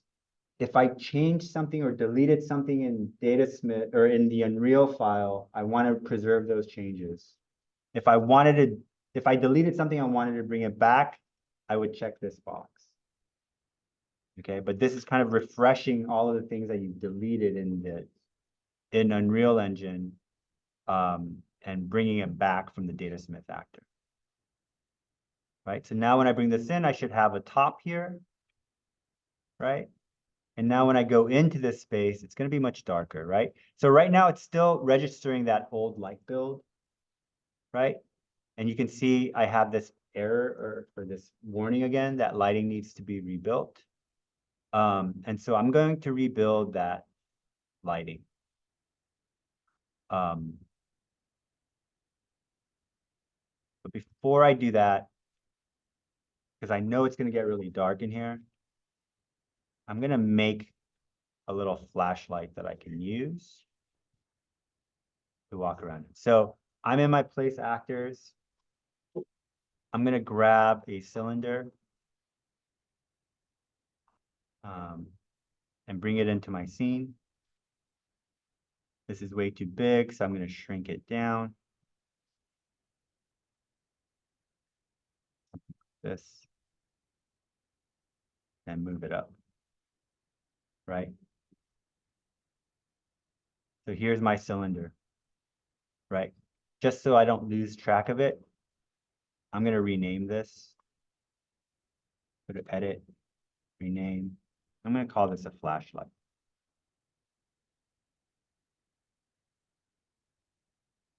Right? I'm going to turn this cylinder into a flashlight. Right? I want this cylinder to have physics. I'm going to simulate physics. And I might rotate this 90 degrees. Right? Now if I hit this triple little dot thing and hit simulate, you can see my flashlight falls, right? I gave it physics, so now it responds to gravity, right? But it's not interacting with the collision I gave it because I need my floor actor to also have physics, right? Except in this case, I don't want gravity, right? Because I don't want my floor to fall. So now if I simulate, you see the flashlight just kind of falls on the floor. Okay, so again, computers are dumb and you have to tell it everything that you want, right? So we went through this whole exercise of adding a collision, which kind of implies physics, but it's not real, at least in the gaming part, right? If I want something to have a physical interaction, I actually have to then set that asset and enable its physics as well. Okay, and then it will be able to physically interact with other assets that have physics also enabled on it and also has a collider and whatever other features are necessary for this type of interaction, right? So what other interaction do I want to apply to this? I want to be able to give that VR player the ability to pick this thing up, right? Just because I gave it physics doesn't mean I can grab it in the same way that I could grab those Nerf guns or those cubes in the VR template scene, right? So with my VR or with my cylinder highlighted, what I need to do is I need to click on this add button and give it an additional component. And what was that component called? I need to give it a grab, right? I used to have to turn this object into a blueprint in order for me to grab it and interact with it. But Unreal sort of created this very basic kind of add-on to any asset that you might have in your scene that allows the VR character to grab it and move it around. Okay, so I'm going to give it that grab component and just sort of have the default name, right? So in theory, I should be able to go in and grab this actor, right? In order for this to function as a flashlight, though, I also want to attach a light to it, right? So I'm going to go to my Place Actors tab, click on the light bulb. I'm going to drag a spotlight into my scene, right? And I'm going to move this spotlight and align it to what is appropriate for a flashlight. So I'm going to go to my top view.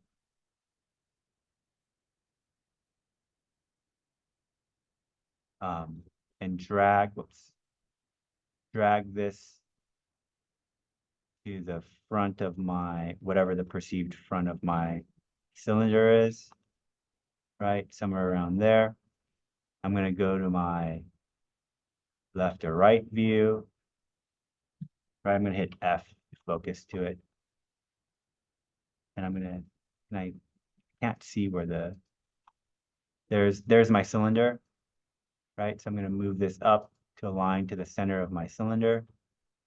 So now I can go to my perspective, right? It's pointing the wrong way. My flashlight is pointing this way, so I'm going to have to rotate this light.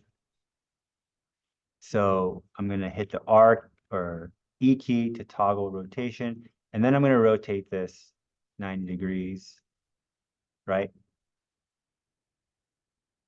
This is a super bright flashlight, so I want to tone that down a little bit, right? And then I might change the cone, right? This is a directional light, so it's kind of a spotlight. I'm going to change that attenuation radius so it doesn't go as far. And I'm going to change my cone angle so it's a little bit more pointy, right? So now I can sort of see that effect. If I turn my light up, you can see it's much brighter. So maybe I want that. Maybe I want it to be default. I'll keep it at 8. Right? So now if I hit simulate, my light doesn't move, but my flashlight does. So what do I need to do? I actually need to make my light a child of the cylinder, right? The other thing I need to do is I need to make that light movable. So remember what I was saying about movable lights is it's not going to be calculated in the light bank. It's going to operate dynamically, meaning it's a little bit more taxing on my graphics card, but it's going to work the way I want it to work, which is as a flashlight that I move around, point at, shine at things, right? So I need to take my spotlight and I need to actually drag this and find my flashlight cylinder. So I need to scroll. Oh my goodness, it's going to take forever.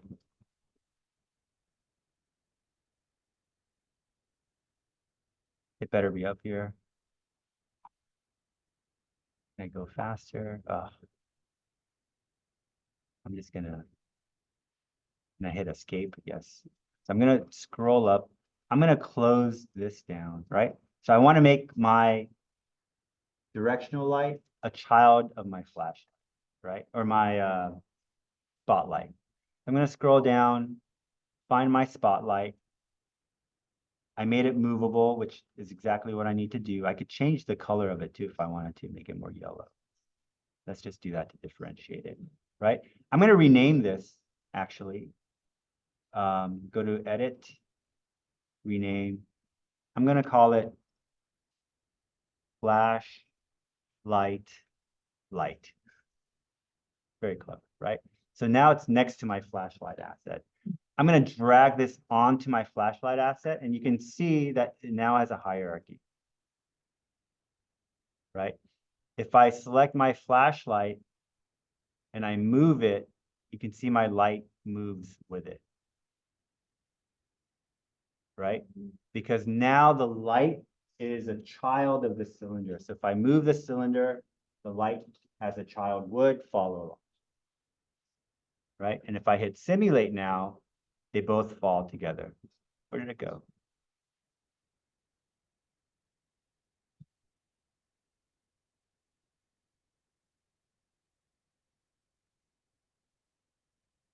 I don't know why that fell through the floor.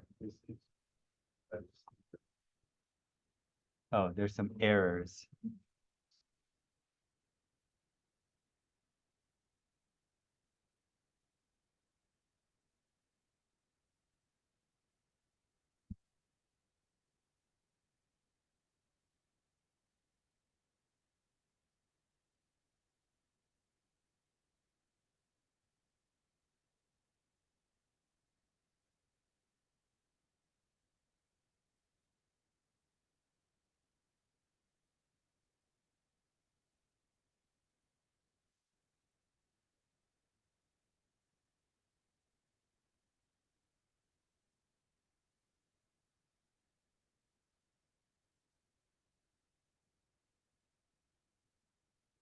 So now I'm going to rebuild lighting.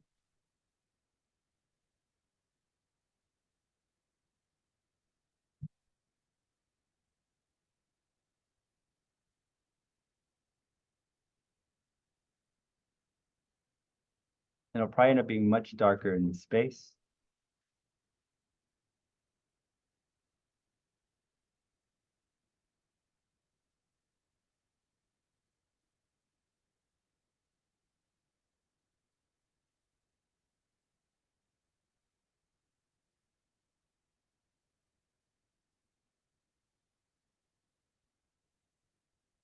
And we'll have to wait, right? So building lighting is like hitting the render button in V-Ray, right? You kind of want to try not to do it as too often because you obviously be sitting through this long process. And so you'll want to kind of bake lighting at batches, like when you're ready to test or something like that. It shouldn't take super long, but as you add more and more to your scene, it will add time to the process. And so getting rid of geometry that you don't need is going to help speed up that process, right? So now here we are. We can see if we go down, it gets much, much darker, right? It's also very moody, so maybe you want that, right? So now if we hit simulate, I don't know why this is not. Trying to simulate physics on, why is this not working?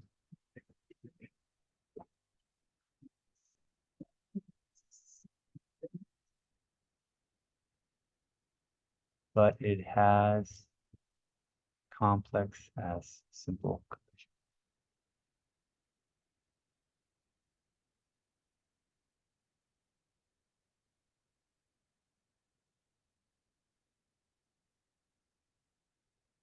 Okay. Well, I don't want to change that. So what I might do is just bring in a cube, put it right under the surface. Actually, I want to shrink the size of that cube. Bring it about there. I'm just going to turn off simulate physics on that surface. This, I'll turn on simulate physics and not enable gravity. And I'll also make it actor hidden in game. So now when I hit play, it's interacting with the cube and not the floor, right? But it's doing what I essentially want it to do. I'm going to move this light a little further back. Okay. And so now I want to do VR preview.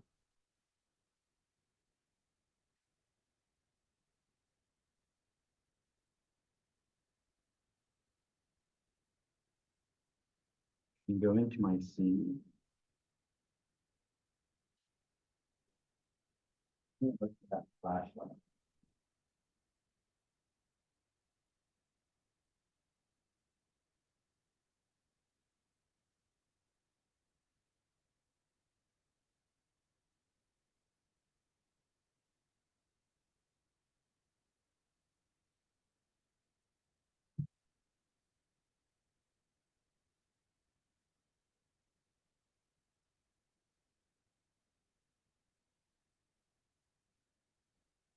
See it.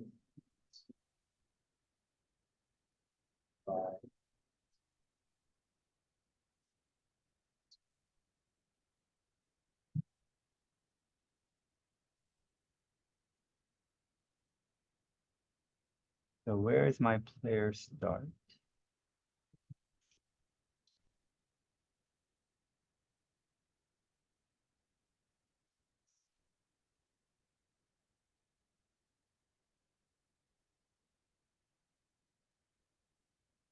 Let's look at my player start. It's way over here. So I'm just going to move my player start.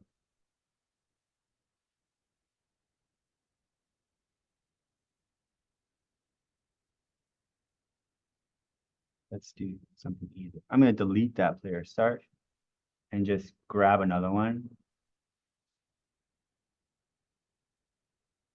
Put it next to my flashlight. I'm going to go ahead and hit P. See where I can navigate to. Okay. And I'm going to go ahead and hit play. And hopefully the flashlight will be there. Pick it up.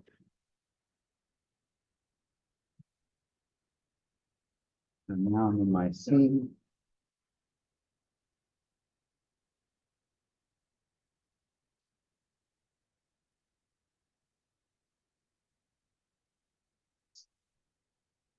There's my flashlight. So now if I hit my grab actor, right, I can move it around and it operates like flashlight. If I drop it, well, I drop it to the floor, but you get the idea, right? So you don't even need to do blueprints, although you guys did the blueprint tutorial and you guys are able to maybe understand the beginnings of the visual scripting language in Unreal, but there are other interactive things you could do that are like not blueprint related at all, right? Like simple mechanics like grabbing something, picking something up, right? Like those boxes that I had, you know, in my storyboard, maybe I could turn those into grabbable actors and move those out of the way, or maybe I lift a box and underneath it, there's like an Easter egg in my scene, something revealing of the narrative in my scene. Okay?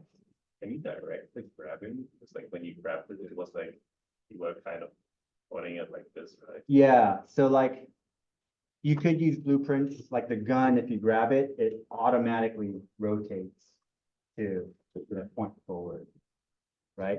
You could build that into, but that would be a blueprint that you have to create, that then kind of forces it to orient to a certain direction.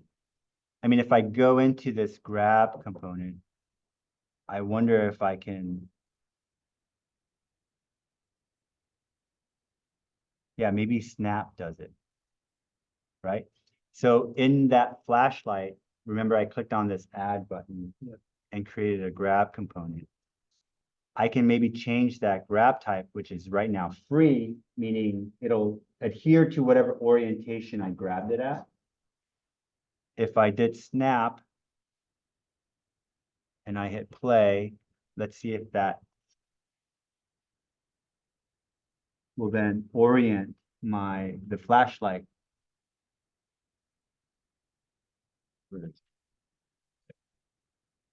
You guys see? Yep. Yeah, so it snapped it kind of forward, but it's still a little bit awkward, right?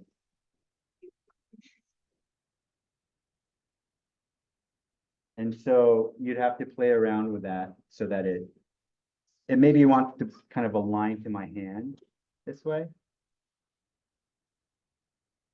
And so, and it also wasn't shining the light through my hand. So I might want to play around with the orientation of that. So let's go to the grab component.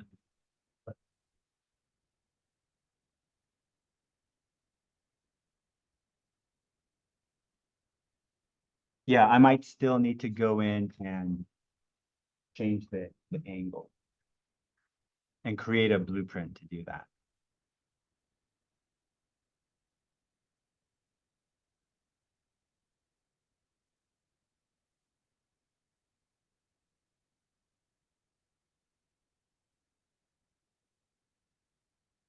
Okay.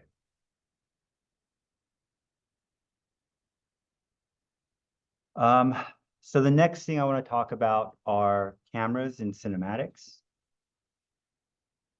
And so as a reminder, please go through this tutorial. It's going to give you all of the basics in terms of setting up a cinematic. I'm going to run through it as quickly as I can. And probably skip some steps that might be a little important, but you'll do it once and then you'll get some more practice as you go through the tutorial. I'm going to hit P to get rid of this visualization. You can see the space is like quite tight. And so I'll have to sort of pick cameras according to, or pick the edit the properties of the camera according to the space that I'm occupying in terms of like what I want to capture and how much space that I have, right? So going back to the wide angle versus the telephoto question, right? This little matinee, like the little clacker icon, gives me access to a lot of the camera related assets in Unreal, right? So I'm going to drag a cine camera actor onto my scene. I can move it around, rotate it, etc. If I go to perspective, I can actually highlight the cine camera actor, and now I am the camera. So I can navigate in the same way, right click, and just kind of fly around. And so I could frame my shot sort of dynamically using my using the way I navigate it. Does that make sense? So you can see here I'm piloting the cine camera actor. And so I'm actually in the camera itself. It's as if I'm looking through the camera, right? And so now I'm outside of the scene. So maybe I want to, right, at some point I want to be seeing this. So a little bit of the console and a little bit of the, go extra slow, right? Something like that. And so I'm happy with that. I'm going to hit this little eject button to get out of that camera, right? So now if I zoom out, you can see the camera is in the position that I flew it to, right? It's kind of in the wall, but maybe it's not fully in the wall, right? But that's okay. We're in virtual land, so the camera can actually be inside of a wall if you want it to be, right? So with my camera highlighted, I can look at the details and start changing some of its settings, right? This is totally up to you. I usually use a 16:9 DSLR film back. And I can use the universal zoom, or I can set up a wide angle, right? Which is 12 millimeters, is pretty wide, and you can see what that did to my view. Or I can do telephoto, and now it kind of zooms me in, right?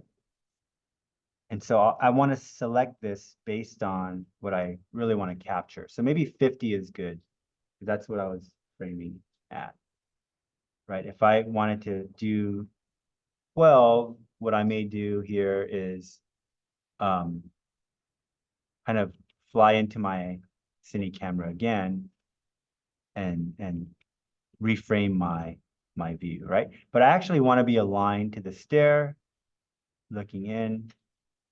And so 12 seems a little too wide, but maybe it's okay. I could also change manually, right? So I can go, let's try 30. Maybe 30 is okay. Back up. I could probably just type, actually, I can only change that if I'm in the, say, zoom lens or custom. Let's say I type custom.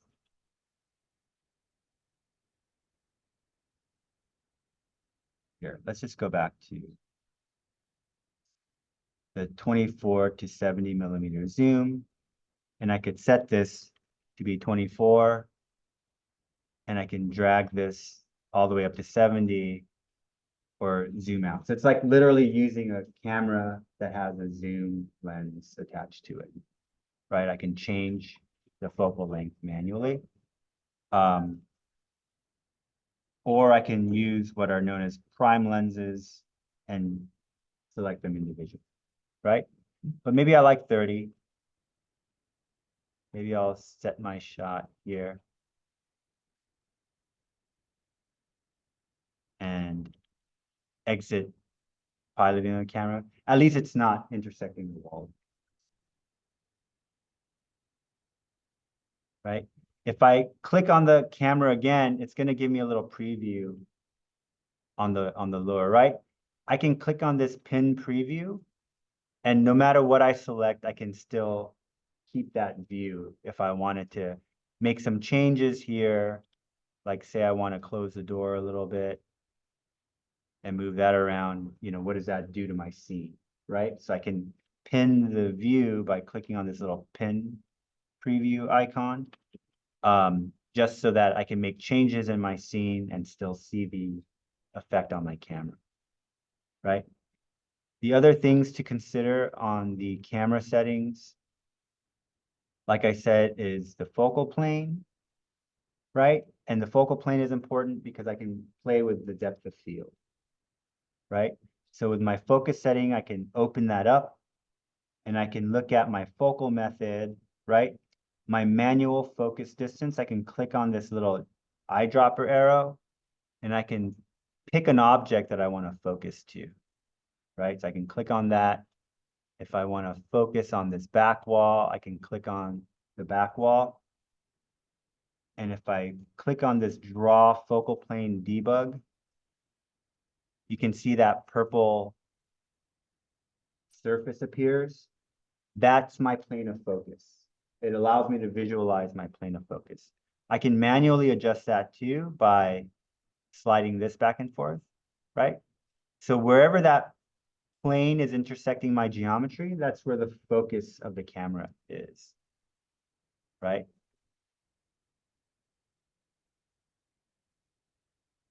And if I want higher or a narrower depth of field, meaning the focal plane is very, very thin and everything starts to come out of focus on either side of that focal plane, I want to set this number lower. So like an f1.2 or a 1.4 lens will allow things to be more or less in focus, right? It really narrows the focal range, right? But again, remember, the wider the angle, the less of a depth of field effect we're going to get. So if I were to change this to an 85-degree prime lens, and I move my focal length back and forth, right? You can see as I pull the focus forward, right? Let me pilot the lens so you can see it a little bit more clearly. Right? You can see that background is really out of focus, right? Because my focal plane is much closer, right? As I move that focus plane further and further back towards this surface, all of these foreground elements start shifting out of focus, right? So you kind of want to play with that when you're setting up your shots too, right? So what this does is your audience is going to focus on literally what's in focus, and everything else that's out of focus kind of falls away, right? And you could actually animate this focus plane. So you can go from this to this as part of your sequence if you had something in the foreground that you wanted to focus on. Does that make sense? Kind of. So I'm going to exit, right? And so maybe let's do that, right? If I want to kind of animate that focus and I want to go from something that's out of focus to something that's in focus, I actually need something to focus onto. So let's go to another way of adding assets to your projects, which is to go to Quixel Bridge, right? Quixel Bridge kind of comes with Unreal and has like a lot of 3D scanned, high quality assets and materials that you could use in your scene, right? You need to sign in using your Epic Games account. So I'm going to go ahead and do that now. Otherwise, everything in this is free, which is great. Click continue.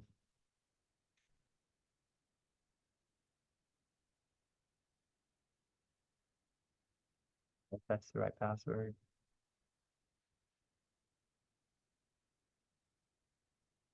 Okay. So now I'm signed in. You could see I can go into 3D assets. Right. If you want a rack of lamb for whatever reason in your scene, you can download that, or a chicken nugget. Here, let's do a chicken nugget just for fun. Or a donut. Or a croissant. Or a clementine, right? All of these are just digital assets that you can use in your scene.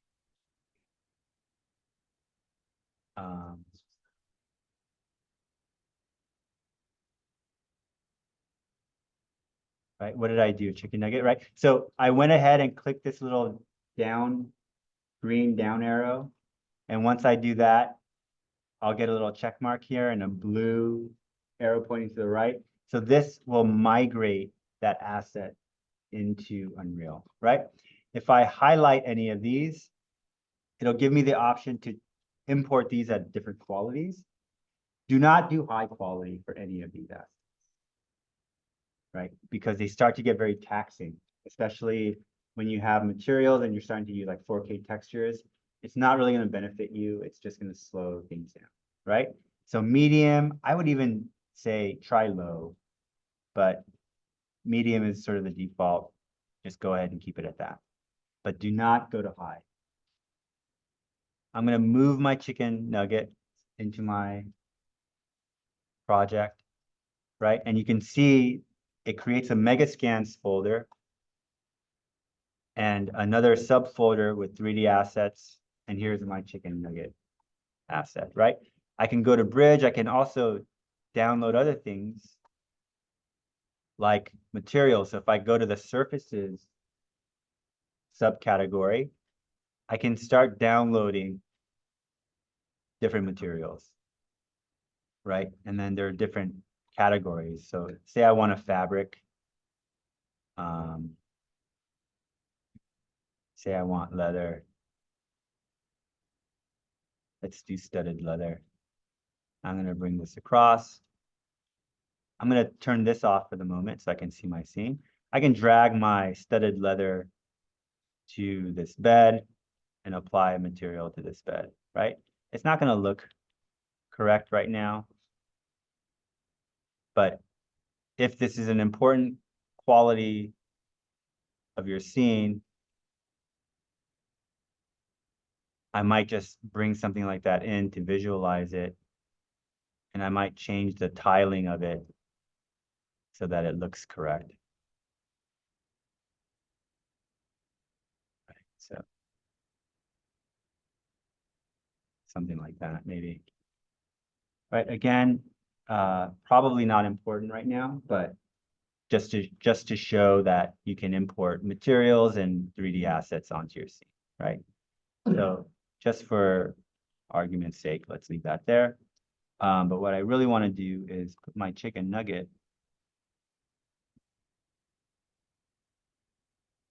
over here. Right, so here's my high quality chicken nugget. I'm just gonna make it a little bigger and rotate it. Right, so I'm gonna go back.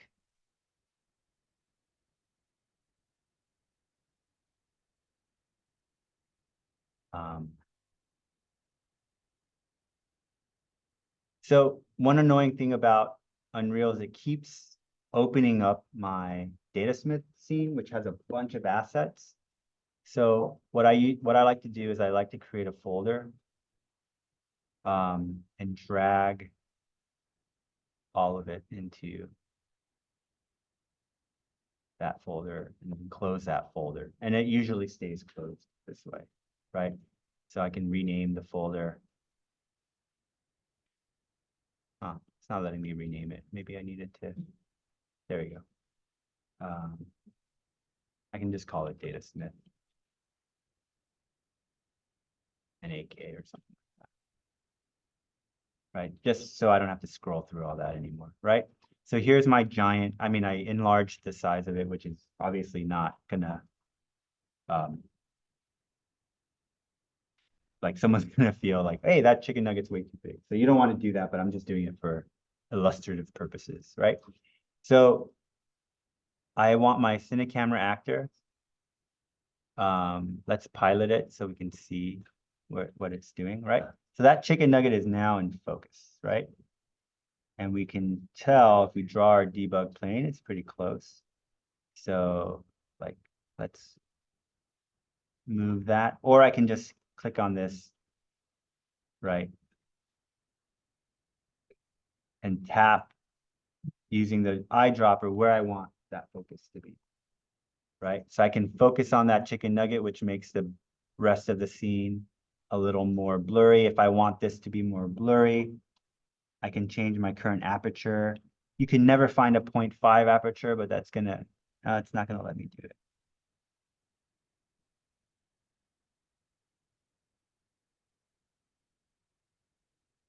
Let's do custom. I don't know why it's not custom. Here we go. So I want this to be 0.5. And then I want to lower my, right? You can see it's way more out of focus now, right? So the lower your f-stop, the more shallow your depth of field. I know these terms are all kind of crazy to you right now. If you want to learn about what some of that means, I left this little link here where you could learn about the relationship between focal length, depth of field, aperture, and what that does to your image. So feel free to read that. It's not super long, right? But if you want more out of focus and shallower depth of field, you need a lower aperture number. Okay. You'll never find a lens that's 0.5, by the way. So it kind of breaks realism, but who cares? 1.4, 1.2 is the absolute lowest you're going to find. So let's just keep it at 1.2. Right? And so that's how I would like maybe frame a scene. Like, okay, this scene, the chicken nugget is the star. And so I need that chicken nugget to be in focus, and the rest of the space can be blurry, right? Foreground and background could be blurry, right? And I'm going to turn that off and I can see what that looks like, right? And so, but I want that to be dynamic. So we need to use sequencer to animate some of these qualities. So let's do that. So I need a level sequence actor. I'm going to drag it into my scene.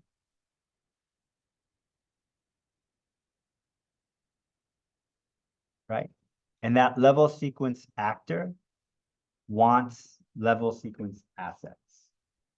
So again, I'm in the little clacker section of my place actors tab. Right? I dragged in a level sequence, right? This actor, I dragged it into my scene and it's here, but now it wants to be fed level sequence assets, right? So I need to add level sequence assets to my virtual closet of things, right? So I'm going to go to content, right? This content folder. I'm going to create a whole new folder here to hold all of my sequencer assets. And I'm just going to call it sequencer. You can call it whatever you want, but whatever is going to designate for you, right? You can call it the cinematics folder, for instance, right? And within this, I'm just going to right click, go to cinematics, and I'm going to create a level sequence. And I'm going to call this ls underscore, let's call it main or master. And within a master sequence, I can have as many sequences as I want, right? So I'm going to set up one sequence to hold all of my shots, right? So going back to my Moreau board, right? Maybe I'll have 8 sequences for each one of these so that I can shoot them separately and then edit them or arrange them or organize them in an overarching master sequence, right? So I'm going to go ahead and create the master, but I'm also going to right click after it auto saves.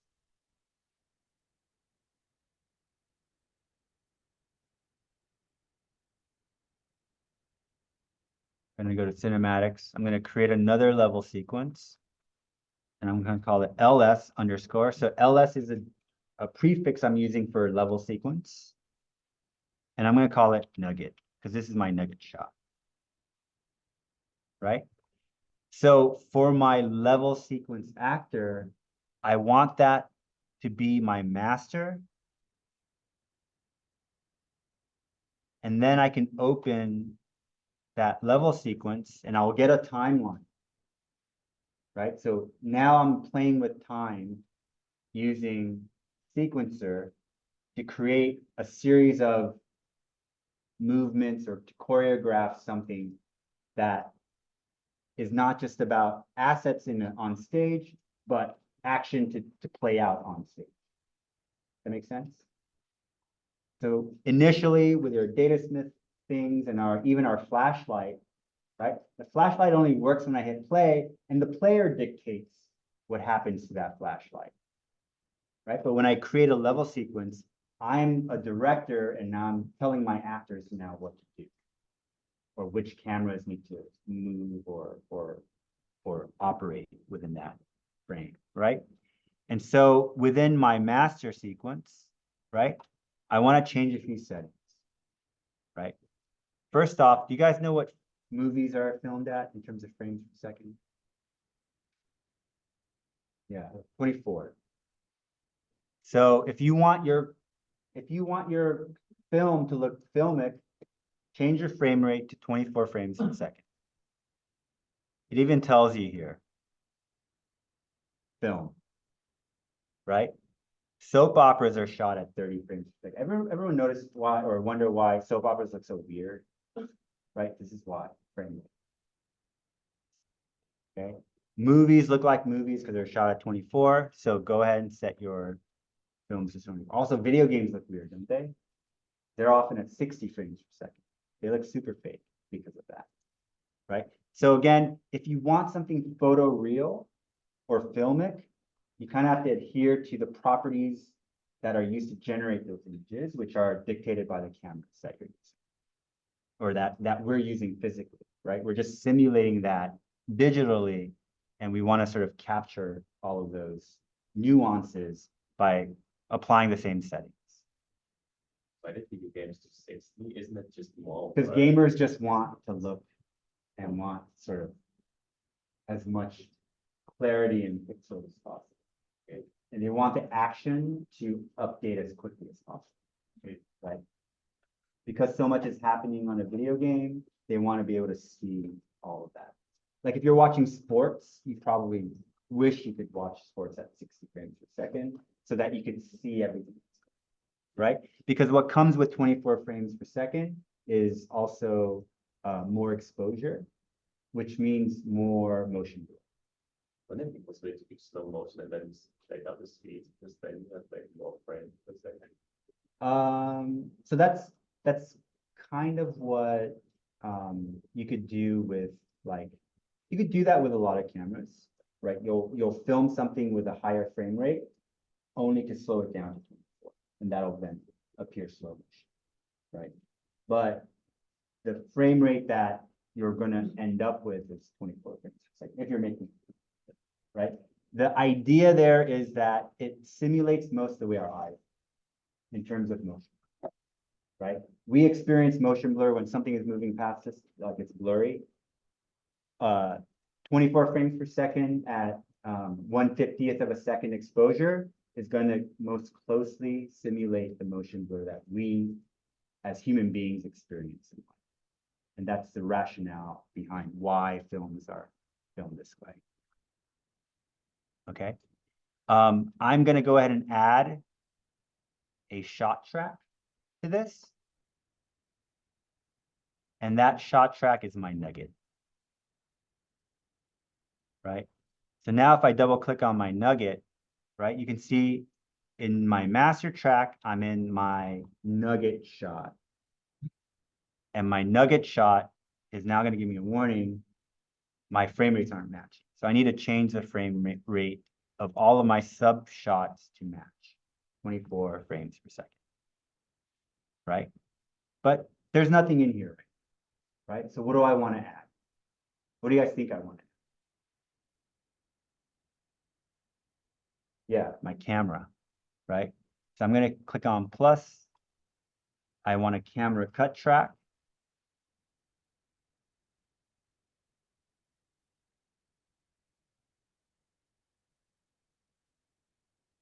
I think I just drag this right onto it.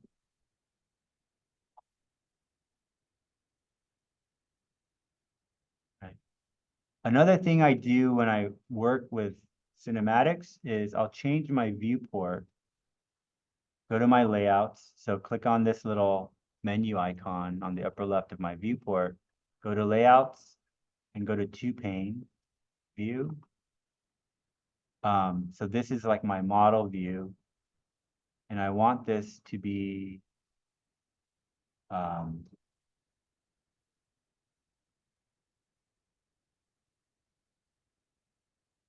cinematic viewport.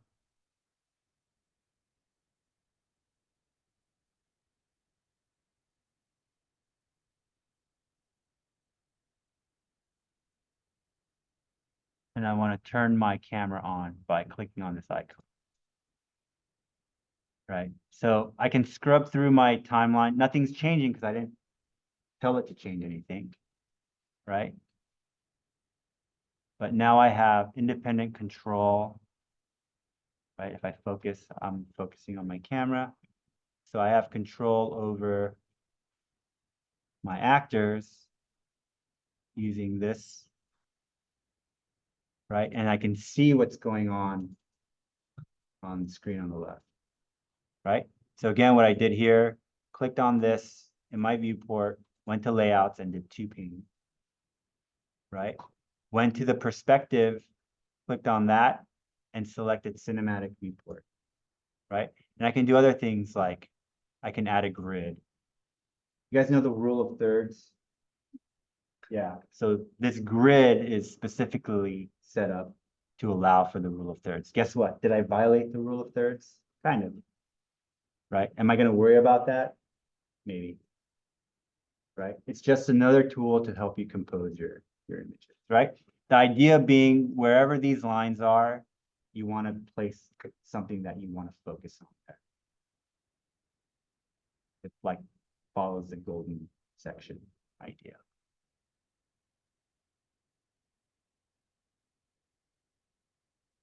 Okay. Right.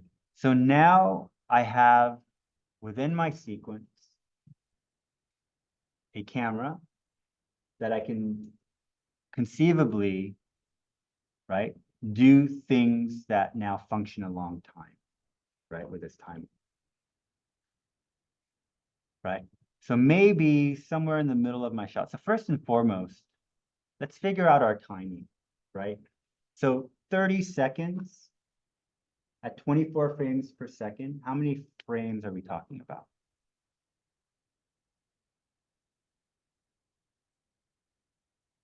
Right? So 10 seconds would be 240 frames, right? 20 second would be 480, right? So what's 30 seconds? 720, right? So 720 frames is what you're responsible for, right? So this particular shot has 120 frames, right? So it's about 5 seconds long. So you kind of have to do a little bit of math to understand that, right? So if you want each of your scenes to be about 5 seconds, then this is what you would want it to be. If you want to extend it, you can change the settings of your, like I can extend that out and change the timeline. Where would I do that? If I do that here.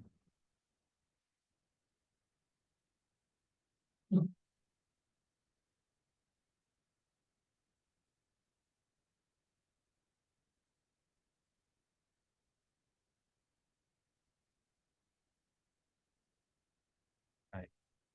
So I can make this 240. And I can drag this out. Drag this out. And then go back into my master sequence. I would have to set this to be 720.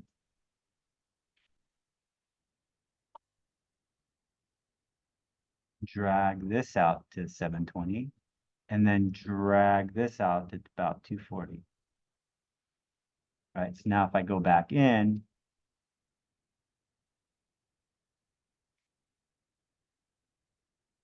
effectively this shot is roughly 10 seconds.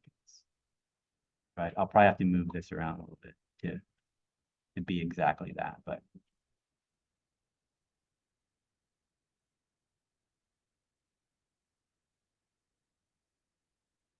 right. So if I drag my timeline 240, I need to move this all the way out there, move this all the way out there.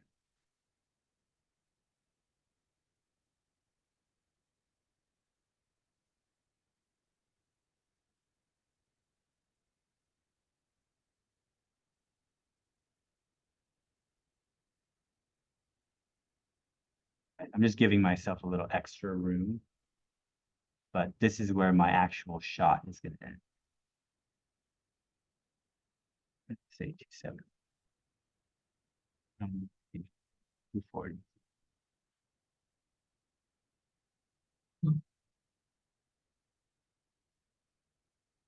Right. So somewhere in the middle of this shot, let's just put it right in the middle. I want to animate my focal point. Right. I actually have manual focus distance as a component that's already ready to keyframe. You guys know what keyframe animations are? What keyframes, what that indicates or what that means, right? It's like an old term. I don't know when it was invented, but like, you know, back in the days when everyone had to draw animations, so like Mickey Mouse, Fantasia was hand drawn by a bunch of people, right? So somebody said, Mickey needs to do this. And then the other person in charge of, that person in charge of this particular scene then says, Mickey needs to do this, right? So that guy is not the guy who draws everything. He's the sort of choreographer, the director of the scene. Will draw this frame and we'll draw this frame, right? So one with Mickey in position A and one with Mickey in position B. And then say, here are two key frames. You guys need to fill in the stuff in between.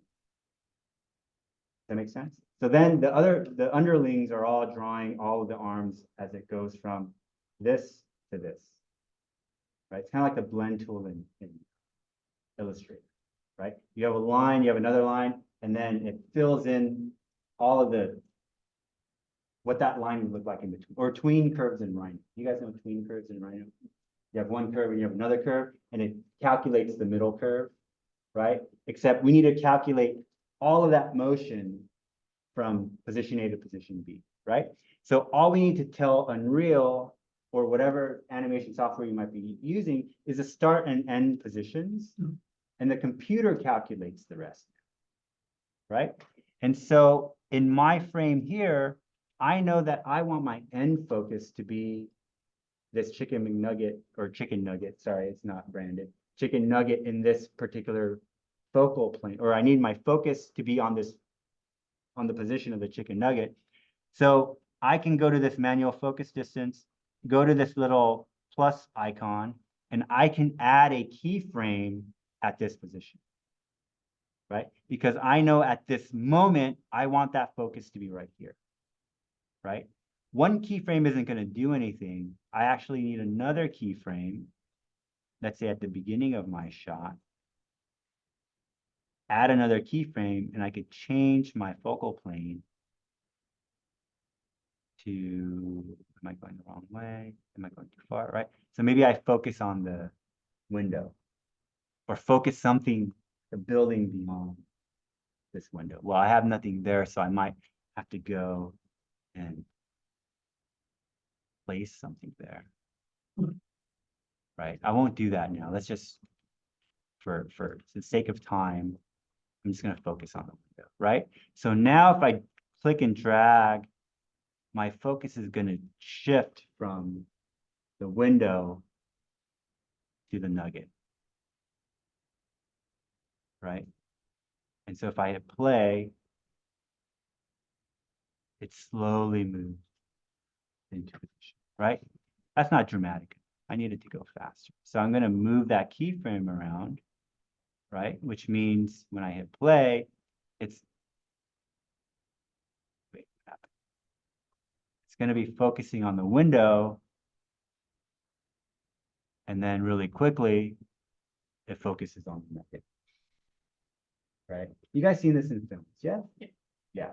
So this is nothing new, right? This is just a trick that filmmakers use to change or shift the focus of a particular element. And you could do that with a completely still film, right? You want to add some additional drama, I can take the camera, right? I can take the camera's transform and I could keyframe that as well. So let's do location of the camera. And then move that. I don't know. Let's just try it here for a second. I can add another location key. And I could physically change these numbers. So I can push in a little bit or pull out a little bit, right? Just like a subtle move, right? So now if I hit play, the focus changes and the camera actually moves, right? But this is actually working against me because I need to stay focused on the nugget and I'm actually now blocking my nugget. So I may want to go to, right? I'm clicking on this arrow to jump from frame to frame. So now that I'm on that frame, I can kind of shift and shift, right? And I can kind of try to be as artistic about moving the camera as possible, right? This is not great Not good at all. But this is just showing you how to move things in Unreal. Okay, so I can move the camera, I can change its focus, I can rotate the camera. The term transform, right? We'll see it here as well. Every asset, every object has certain properties, right? What this transform tells us is its location, rotation, and scale, right? They're referred to as vectors. Vectors are just any sequence of 3 numbers, X, Y, and Z, right, are vectors.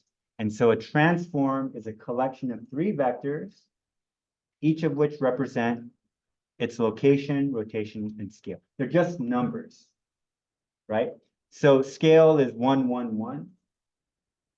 Location could be 1, 1, right? I just have to designate what's what in order for the computer to understand how to interpret these numbers, right? So location is just 3 numbers that happen to dictate its position in X, Y, and Z, right? Rotation is again just 3 numbers that happen to represent its degrees of rotation in the X, Y, and Z axes. And scale is just 3 numbers, whatever they happen to be, that represent the scale of the object in X, Y, and Z, right? So scaling, stretching up, stretching to the side, or stretching forward and back, right?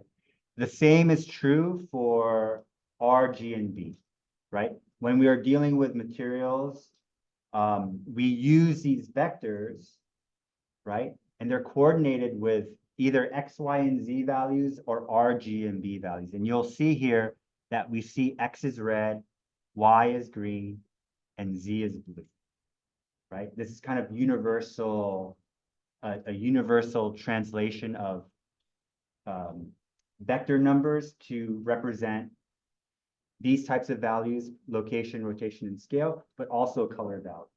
So what does that mean? I can use the blue channel of a color file to change the Z position of something if I increase or decrease the value of that channel, right? This is all too much information for you guys, but just so you're aware that they're just 3 values that represent location, rotation, and scale, or alternatively color. And as you start messing with materials and start getting into shaders, if you get into shaders, you can start doing a lot by understanding that the red, green, and blue channels of a colored image can really start to help you manipulate geometry in 3D space. Okay. So whenever I refer to a transform or a vector is just 3 numbers, right? 3 digits in a particular order that represent something. And the transform is a collection of 3 vectors, location, rotation, and scale. And this is universal to everything that's in your Unreal Engine scene. Okay? So very simple way of thinking about it is sequencer is just like a container that allows you to create a timeline and use that timeline to just establish keys for start and stop numbers like transform, which represents location, rotation, and scale, right? But anything that, any property that an asset has, like in this case, a camera has a focal distance, right? Anything that's visible here in the details of that particular actor can probably be manipulated and changed dynamically over time using sequence. Okay.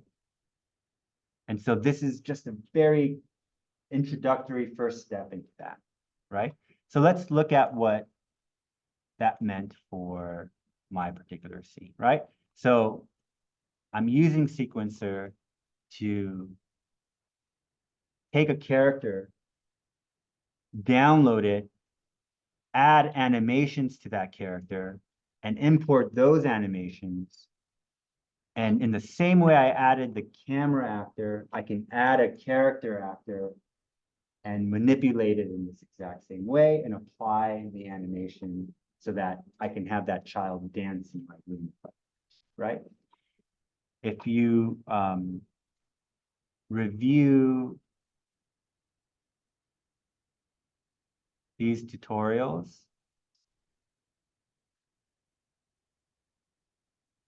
watch. I'm just gonna keep, right? This goes through. So, do I have to watch an ad in my own thing? Why isn't this? Right.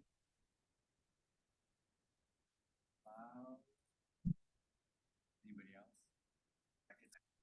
So this is gonna walk you through this example. Ugh, I hate the sound of my own voice.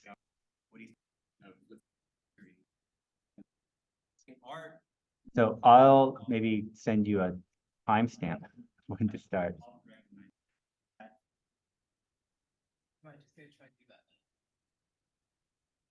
Maybe that's not the best way to start. Let's start with this. Right. So this is gonna walk you through. I'm just gonna keep working on setting up that initial shot. So I'm just gonna keep working on my scene. Slowly, we're editing out, so I just want to get right. So what I'm using here is referred to as a camera rig rail,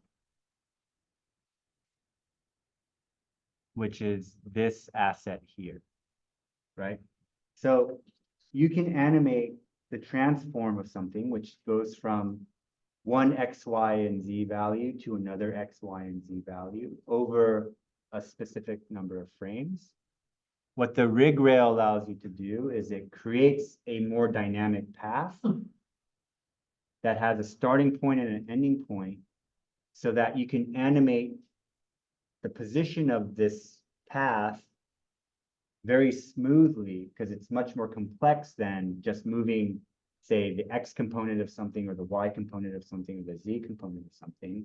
So you can create a much more dynamic movement and do it very smoothly and animate the start and end position of that path as opposed to having to figure out what the X, Y, and Z component of the camera is going to be at each particular location.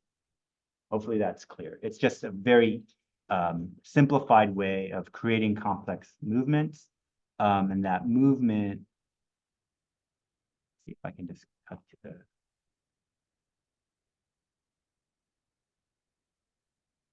actions. So this is just the kind of initial take of the cinematic where the child is holding a teddy bear and the camera is spiraling up, right? Moving way too fast at the moment, and then cutting into these other scenes, right? But this movement spiraling up that path uses this rig rail asset. And I'm gonna let you guys just watch this tutorial that shows how that's set up and animated, right? So what you're essentially doing is you're creating a rail that the camera is attached to and animating its start and end position. The camera is just going to follow that rail in the same way like maybe you've seen making of films. They attach a camera, put it on a track, and then the track moves while it's shooting a sequence, right? It's essentially the same idea, but you're doing it digitally. You can put characters on a rail, you can put cameras on a rail, you can put anything on a rail, you can put cars on a rail so that this thing follows the path. And what I've done in the past, which I might do again, is do a supplemental tutorial for those of you who have the time and desire to learn how to use it to take that extra session so that I can walk you through that process. Okay, but the idea is the same. You're creating a key, that there's a beginning key and an end key, and those are separated by a specific number of frames, and you animate from one frame to the next. Okay. Any questions? So when you get to have a rough walk, or sorry, not walk, video done by a mixed class. Yeah. Based on your storyboards, right? So again, simple is better. So, if you have like 10 scenes, you might want to cut it down to 5, right? Also bear in mind how much time each scene is going to take, right? So like, for instance,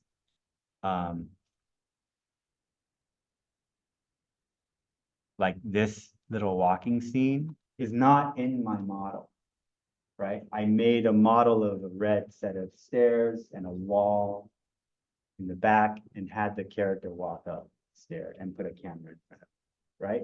So all you need to do is stage it. You don't necessarily have to try to make everything happen in the model that you've created, if that makes sense, right? Whatever is gonna get you that scene. And then once you export that scene, it's just a video clip, right? We don't actually have to see that in your model anywhere. That makes sense too. So we Right. don't have to texture everything, right? You don't have to texture it, no. It's just a rough cut, right? But what we should see is the kind of overall intent of what you're trying to do. What's the narrative of your story? Why are things moving? Like in your case, you might have the windmill spin, right? And like people might be moving around, but they might not move accurately, right?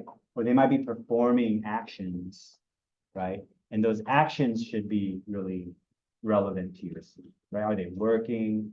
Are they dancing? Are they running? Are they like, what are they doing? And that should be relevant to the narrative that you're trying to set out. Okay, and if you're not sure, or if you don't know how to do something, just like write it down. It's like, oh, I want a character here to be doing something. Or I want this windmill to move. I haven't figured out how to do that yet, but the windmill should be churning, and maybe there's a shot of a grindstone inside of the windmill rotating, and there should be audio of stone, that grinding sound, right? I'm going to go into freesound.org or find a clip, an audio clip of that sound, and I might splice it into my video just so that we're seeing what the experience of this cinematic should be, right? And if you can't get it, write it down and tell us, oh, at this point, we should be hearing this, or at this point, we should be seeing this, right? And then we'll figure out how to get there, right? Like 30 seconds is not a long time, but it also is kind of a long time when you're trying to sort of create these scenes and animations. And so really focus on, honestly, 2 or 3 scenes, 4 or 5, maybe at most, right? If it's 4 or 5 scenes, maybe 2 of them are just still cameras and there's some kind of action happening in it, and it's like cutting in and out real quick, right? Just try to be as strategic as possible about the production, because you could tell a lot with very few scenes or moments. You just have to compose it appropriately. Okay. Okay. Any questions? You guys follow? I have very little, I mean, it's not your fault, but like, I feel like I'm saying a lot. I don't know if you guys are getting it or not. If you're not getting it, please, please, please email me.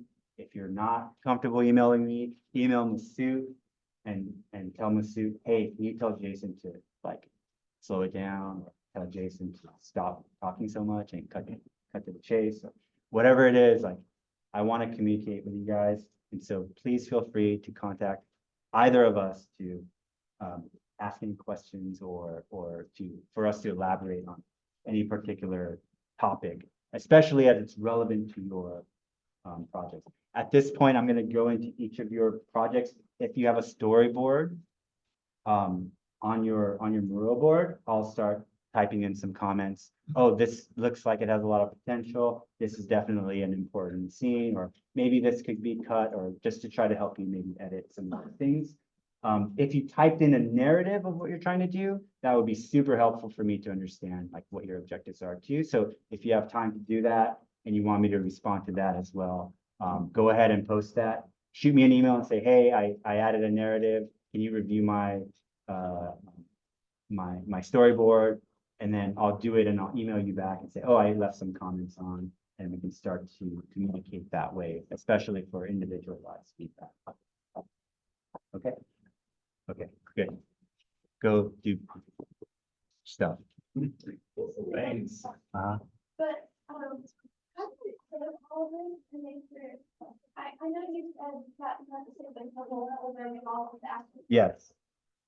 When you save all of this, you just export all and then save it to your template. I'm not sure. So save all here, if you look on my screen. This saves everything, right? This save only saves the stage or the map or the level you're working on at the moment, right? So you want to make sure you're sort of clicking on both periodically. When I close Unreal, right, it's going to do a save all.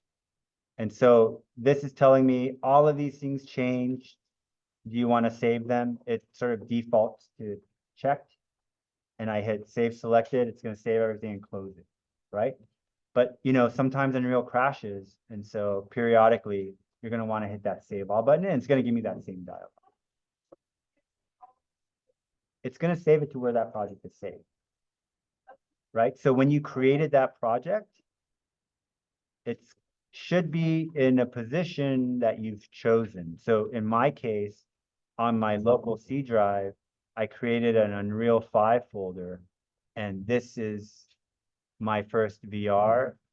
This is my project folder. And that's where it's always going to save it to, right? If you want this project to be accessible from your workstation upstairs and down here, instead of your C drive, I would find a folder that syncs to either a Google Drive or a Dropbox, right? And so my Dropbox folder is somewhere in my C drive. So I might have a C Dropbox folder, and then I'll put my Unreal folder there so that it's syncing that project to both computers locally. Bye. But it on my, folder, Sorry. file explorer. So this is a separate Unreal project or an asset that you created?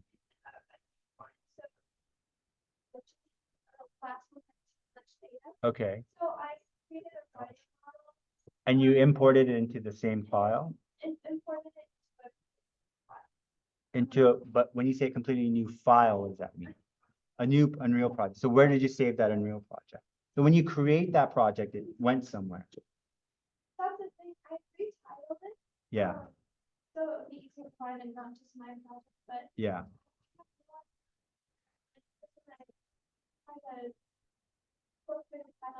Yeah. So one thing you don't want to do is, don't rename your project folders. So once you create a project name, even if it's dumb, keep that name. Don't change it.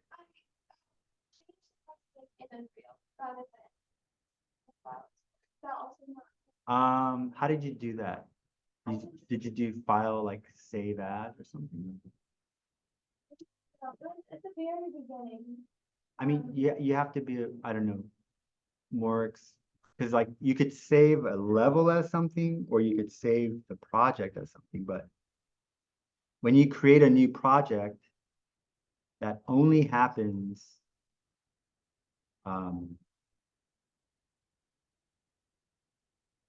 like when you're going through the Epic Games launcher, right? Yeah. And so don't like take your project folder and copy and paste it. Yeah. Like, don't do it that way.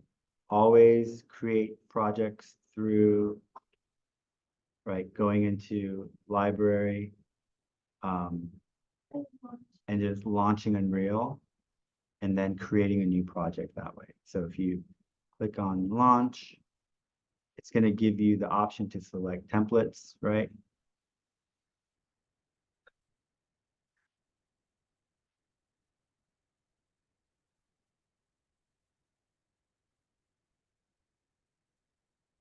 And whatever you've created, you'll be able to see in that list, right? So, you know, I launched Unreal and it's asking me, do I want to open either of these two projects that I created? Or I can create a new project based on any of these templates, but I usually will start with games, virtual reality, and then it's going to save it to this project location, right? So you want to make sure that you've established what that project location folder is, right? So if I want this to sync upstairs, I might change that to say my box drive and create an Unreal folder in here so that if I have a box drive folder that syncs upstairs and downstairs, then that project folder is going to be saved to both computers and accessible and always updated. Yes? Does that answer your question? I Kind of. think so. Okay. A little bit more how the saving how this all works, so I can always find it in the same place, Yeah. no matter which there. Yeah. So I would, do you have a Google Drive or a box drive? Yeah. So I'm trying to do it on OneDrive. Yeah. Like, You should be able to do it on OneDrive too. yeah, the file that I was working on last week, like, took such a long time to upload to OneDrive. Because it had so many meshes and Yeah. so, I guess since I'm sort of starting a little bit new with the just a part of the building, Yeah. it should take a faster time saving.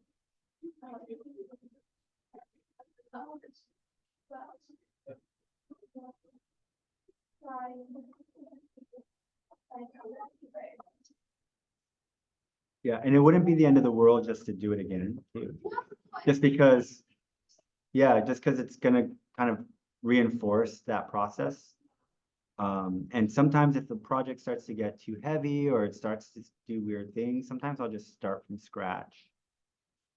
And it just keeps things clean, especially if you've imported a bunch of stuff into it that you don't need anymore, the files start to get really heavy. You know, it's not ideal to redo your animations and things like that after you, yeah, so now would be a good time to maybe try it again, especially after you've set up your OneDrive to sync to this local machine and to your machine upstairs, and just kind of test that process out and see that it's working.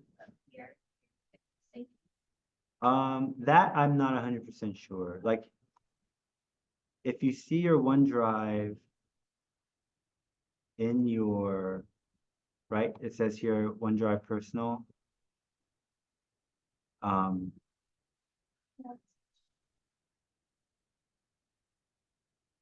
I think there's somewhere where you go to designate where your OneDrive lives.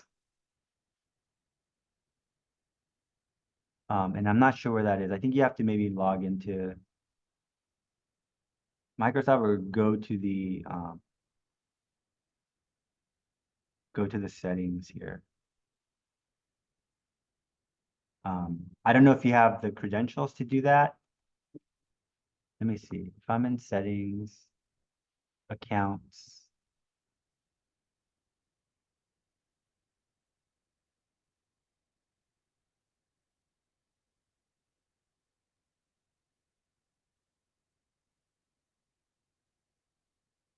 I mean, maybe just Google it. I'm sure it'll tell you.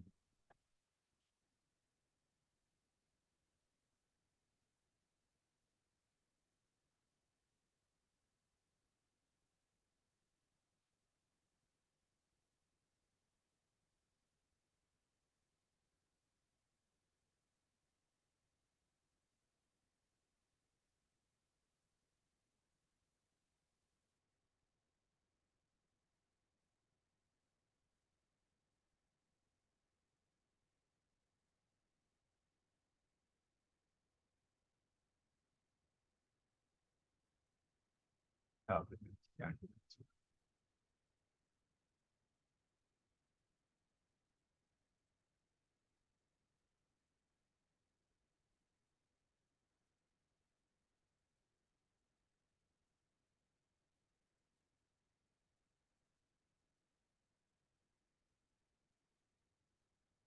So change the location of your OneDrive folder.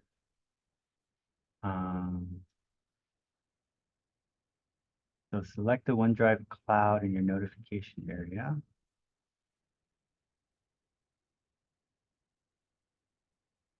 I don't have one.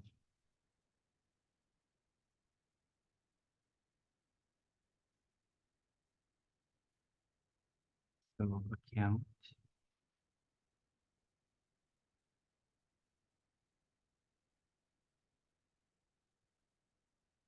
So here in your settings and accounts, you're going to want to add your account. And then sign in, I guess, using your Yale credentials, and then you should be able to designate what folder you set up for your OneDrive.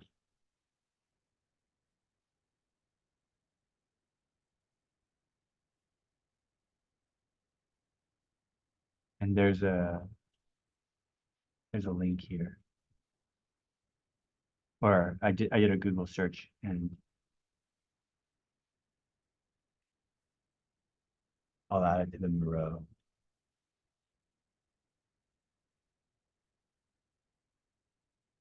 Yeah, I think I know the extra system. Mhm. Yeah, well, I'll host another session to go through the process of creating that cinematic. But go through this tutorial. I think it'll be very helpful.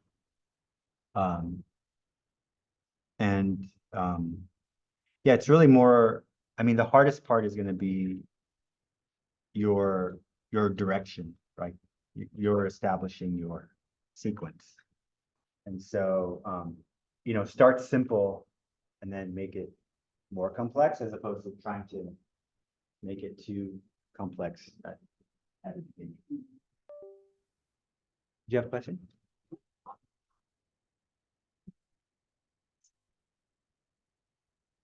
But I sent You sent it to my Yale email? that sort of that. No. But I didn't get the email. It was Remind me, what's your name again? wa.k. Wait, maybe I don't have the right email. It's jason.j.kim@gmail or at yale.edu or Oh, I sent something. or bumjunkim at, I think it's bumjun.kim@yale. Yes, but if so. Yeah, that's spelled wrong. It's BEOM. There's no U. Oh, crap. I'm so sorry. That's okay. I'm like. Yeah, I didn't see. Okay. All right, sorry. But yeah, so I didn't add, obviously, I wasn't Yeah. able to add you, but I can add you to the Yeah, that's that. to the canvas. Oh. So you can do the photos and stuff. Is everything like mostly on Miro? No, No. the assignments are not all. No, no. So if you send me an email, I can add you to the Miro board as well as the canvas where you'll be able to get all the assignments. Oh. Yeah. Or I don't know, since I'm sort of like auditing, I don't know if I can do like everything perfectly. 'Cause it's like- You don't have to do anything at all, technically. But I do want to try because, Yeah. I don't know, it's just like, it's really exciting, Yeah, but. no, yeah. definitely.